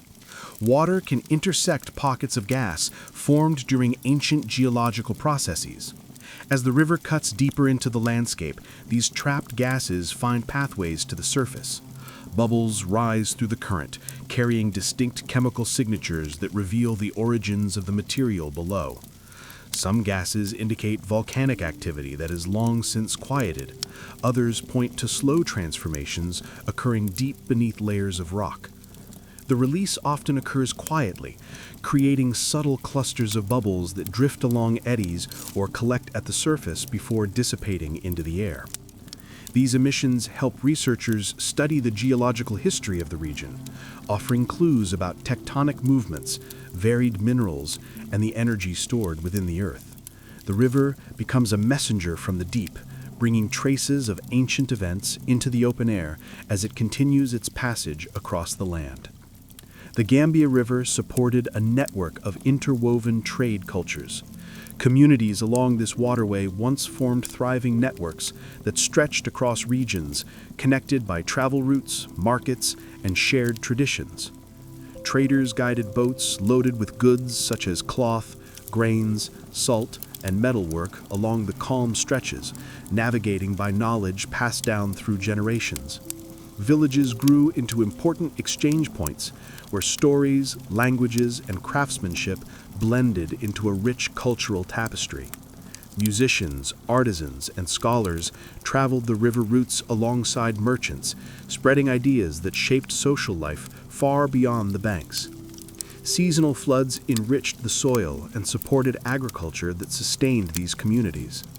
As regional kingdoms rose and fell, the river remained a stable link, binding various groups together. Archaeological sites reveal evidence of long-distance trade that flourished due to the dependable path provided by the water. The river nurtured societies whose influence reached deep into surrounding lands, shaping a vibrant history that continues to echo along its course. Some rivers maintain warm layers beneath cold winter surfaces. When winter casts ice across long sections of a river, the water below can remain surprisingly warm due to the insulating effect of the frozen surface. The layer of ice traps heat rising from deeper currents, creating a stable environment beneath the frozen shell.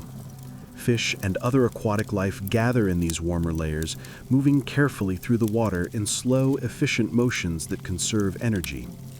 In certain regions, groundwater springs feed into the river from below, adding warmth that further protects the deeper channels from severe temperature drops. These subtle variations create pockets where life persists even during the harshest periods. When the river begins to thaw, the warm interior mixes with meltwater, creating swirling patterns that reveal the transition from frozen quiet to flowing movement. The river demonstrates an incredible ability to preserve life beneath a surface that appears lifeless, hiding its continued motion beneath a silent sheet of ice. The Chatal Arab unites two great rivers into a single flow toward the sea. Where two mighty waterways meet, their combined current forms a broad channel that carries fresh water toward distant coastal wetlands and estuaries. Along the banks, communities have long relied on this union for irrigation, fishing, and transportation. The merging currents create a dynamic environment where sediments from both rivers blend, forming fertile soils that support palms, crops, and thriving ecosystems. Birds flock to the marshes fed by the outflow, while fish migrate through the joined waters to reach breeding grounds upstream.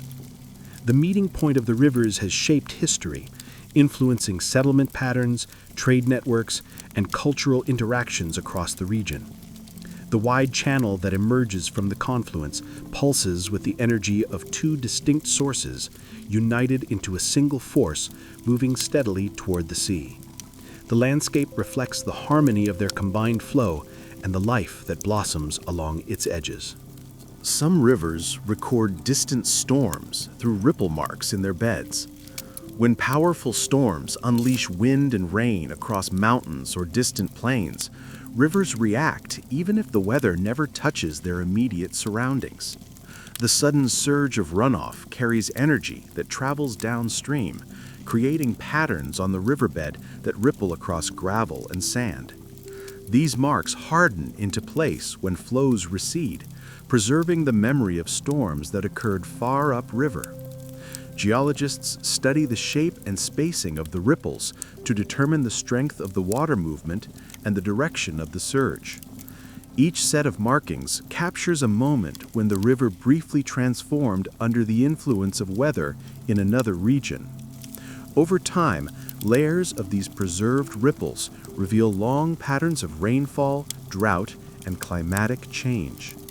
The river becomes a storyteller that records events beyond its horizon, engraving the echoes of storms into the shifting floor beneath its current. The Sau Lorenzo contains wetlands that shift like living maps. Across this remarkable river system, seasonal rains and dry spells transform the terrain into a landscape that seems to redraw itself each year.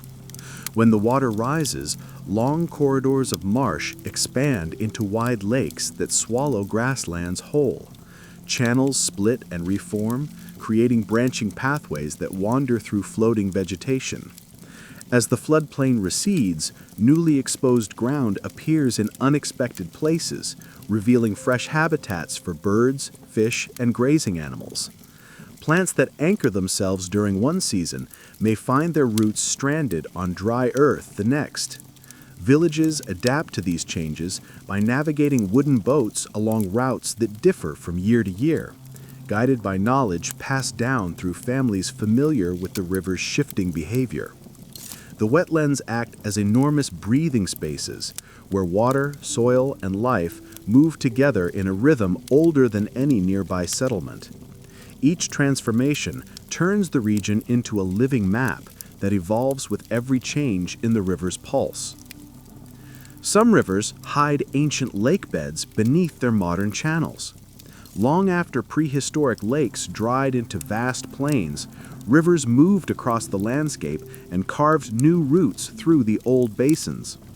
Beneath their present paths lie buried sediments that reveal stories of environments once rich with water and early life. These layers contain pollen, shells, and microscopic organisms that thrived in the former lakes. As the river deepens its channel, it occasionally uncovers these traces, exposing pockets of soft clay or mineral-rich mud that differ sharply from surrounding soils. Scientists studying these deposits can determine when the ancient lake existed, how large it once was, and which species depended on it. In some areas, the shape of the land still echoes the old shorelines, guiding the modern river along gentle curves that mirror the outline of the vanished waters. These hidden beds remind us that today's flowing channels rest upon landscapes shaped by eras long gone, carrying forward the quiet memory of lakes that once spread across the plains. The Fly River builds expanding river mouths with its vast sediment load. Flowing from the highlands toward distant seas, this powerful river carries enormous quantities of sand, silt, and fine clay gathered from mountains, forests, and rolling hills. As the current slows near the coast, the heavy materials begin to settle, creating new layers of land that creep outward into the surrounding waters. The river continuously builds channels, bars, and islands that shift with each passing season. During heavy rains, the sediment load increases dramatically, adding fresh deposits that transform the delta into a maze of waterways. Fish, crustaceans, and birds thrive in the nutrient-rich environment created by this constant reshaping. Plants take root on newly formed ground, stabilizing some areas while others remain fluid and unpredictable. Over time, the delta becomes one of the most rapidly expanding river mouths on the planet, demonstrating the immense power of sediment transport. The river uses these tiny grains to create entire landscapes that grow, change, and renew themselves year after year.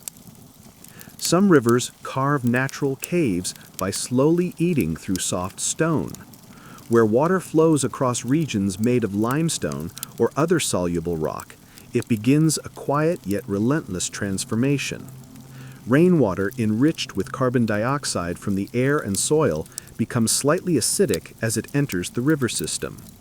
This gentle acidity allows the water to dissolve the stone it encounters, widening cracks and forming small hollows that deepen with time. As years turn into centuries, these hollows expand into caves with walls smoothed by constant flow. Stalactites and stalagmites grow slowly in chambers where dripping water leaves behind minerals carried from far upstream. Some caves include underground rivers that echo softly through darkness, guiding their currents through narrow passageways. Creatures adapted to perpetual night find shelter here, living in a world shaped entirely by slow erosion. Each twist and corridor bears witness to the patient work of water, which can empty vast volumes of rock without a single moment of force or haste. The Kuban once helped shape entire pastoral cultures across the fertile plains of the northern Caucasus. This river served as a life source for communities dependent on herding and seasonal movement. Its floodplains provided rich grasses that nourished flocks of sheep, goats, and horses. Ancient roots followed the water, linking distant pastures and creating pathways where trade, language, and tradition mingled. The river's steady flow allowed settlements to form near fords that became gathering points for festivals, trading fairs, and diplomatic meetings among neighboring groups. Archaeological findings reveal tools, pottery, and woven goods that illustrate how deeply daily life intertwined with the river cycles. As empires and cultures rose and receded, the pastoral communities adapted, always returning to the Kuban for grazing, water, and shelter. The river shaped social structures through the demands of herding and seasonal travel, influencing how families moved and how communities interacted. Its presence supported an entire way of life rooted in mobility, resilience, and an intimate understanding of the land. Floating meadows travel down some rivers like drifting islands. In certain wetlands, mats of vegetation detach from the riverbank and begin slow journeys downstream. These floating meadows are woven from tangled roots, grasses, and water-loving plants that remain buoyant even when weighed down by soil and rainwater. Birds land on them to forage, insects build colonies among their leaves, and small animals sometimes take refuge on their drifting surfaces. As the river carries them forward, the meadows shift shape with every bend, sometimes joining other mats to form larger drifting islands. During high water, some travel great distances before lodging against a bank or settling in a quiet eddy. Once anchored, they may root again and become part of the floodplain. Their movement redistributes seeds and nutrients along the river, creating pockets of new growth where none existed before. These floating gardens demonstrate nature's ability to transport entire ecosystems with nothing more than the gentle guidance of flowing water. The Taro protects forests found nowhere else on Earth. This canyon river flows through regions where unique woodlands survive because of the steady moisture the water provides. Even during dry seasons, underground channels feed the soil near the banks, keeping certain plant species alive despite surrounding aridity. Many of these trees and shrubs exist only within this narrow corridor and rely entirely on the river's presence.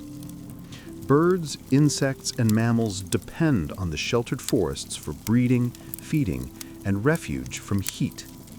The river sustains a long chain of connected habitats that stretch through landscapes where water can otherwise be scarce. Communities living nearby rely on these forests for fruit, medicine, and cultural practices rooted in generations of knowledge. The river's dependable flow protects a botanical heritage that might have vanished without its influence. Each bend shelters pockets of vegetation shaped by centuries of adaptation, forming a living archive of species held safe by the humid breath of the waterway. Some rivers leave ancient channels that glow clearly in satellite images. When a river abandons a former path, it leaves behind traces that become part of the landscape for centuries. These old channels fill with sediments that absorb moisture differently from surrounding ground. During certain seasons, plants grow along these buried paths in distinctive patterns, creating subtle ribbons of color visible only from above. Soil in these abandoned routes often retains minerals and organic material deposited when the river once flowed there. The combination of moisture, vegetation, and soil chemistry creates outlines that appear like faint scars etched into the land. Even long after the river has shifted to a new course, these forgotten channels remain legible to modern eyes viewing the Earth from space. Researchers used the glowing traces to reconstruct how rivers migrated across valleys and plains, revealing movements that shaped entire regions. The hidden marks show how quietly and powerfully flowing water can redraw the map of the landscape over time. The Rufiji creates complex deltas that shift with every passing season. As this East African river approaches the sea, It divides into a network of channels that twist through mangroves, mudflats, and tidal plains. Each rainy season sends a surge of fresh water and sediment downstream, building new banks while washing away older formations. Islands appear where currents slow and then disappear when the next flood redistributes the landscape. The delta supports a stunning diversity of wildlife. Fish spawn in sheltered shallows, birds nest among dense mangrove roots, and mammals wander through tall grasses during low tides.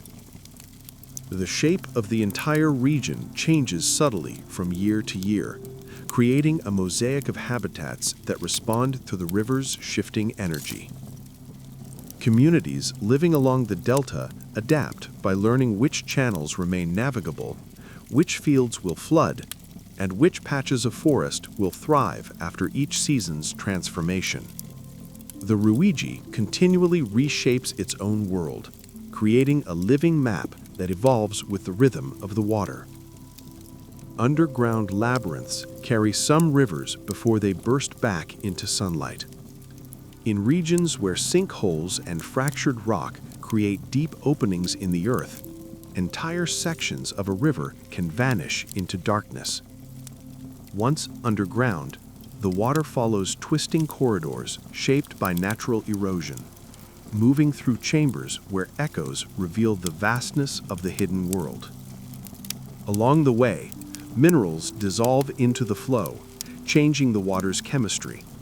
Pools form in wide caverns, attracting creatures adapted to total darkness. As the current continues, it may split into multiple routes, weaving through a maze of tunnels before gathering again into a single, powerful stream. Eventually, the river emerges at a spring or cliffside opening, surging back into daylight with renewed force. The contrast between the silent underground journey and the bright return creates striking changes in temperature, clarity, and movement. These hidden passages demonstrate how deeply water can sculpt the planet, carving unseen realms beneath the surface before rising once more into the open world. As our journey along these wandering waters comes to a close, let your thoughts drift away. Rivers drift toward the sea. You have traveled through ancient valleys, shifting deltas, hidden caves, and quiet wetlands. You have followed the gentle rhythm of currents that reshape the world grain by grain. Even now, the rivers continue their timeless work, carving stories into the land while you rest in the stillness they inspire. If you enjoyed this slow and curious journey, I invite you to like, subscribe, or share a thought below. It helps others find their way here through the calm and quiet spaces we explore together. You are always welcome to return whenever you need a peaceful place to drift. For now, let your breathing soften. Let your body settle into the comfort beneath you. Let the sound of imaginary water carry you away from the bright edges of the day and into a place where everything flows gently and nothing needs to be hurried. Rest easy, my friend. Good night.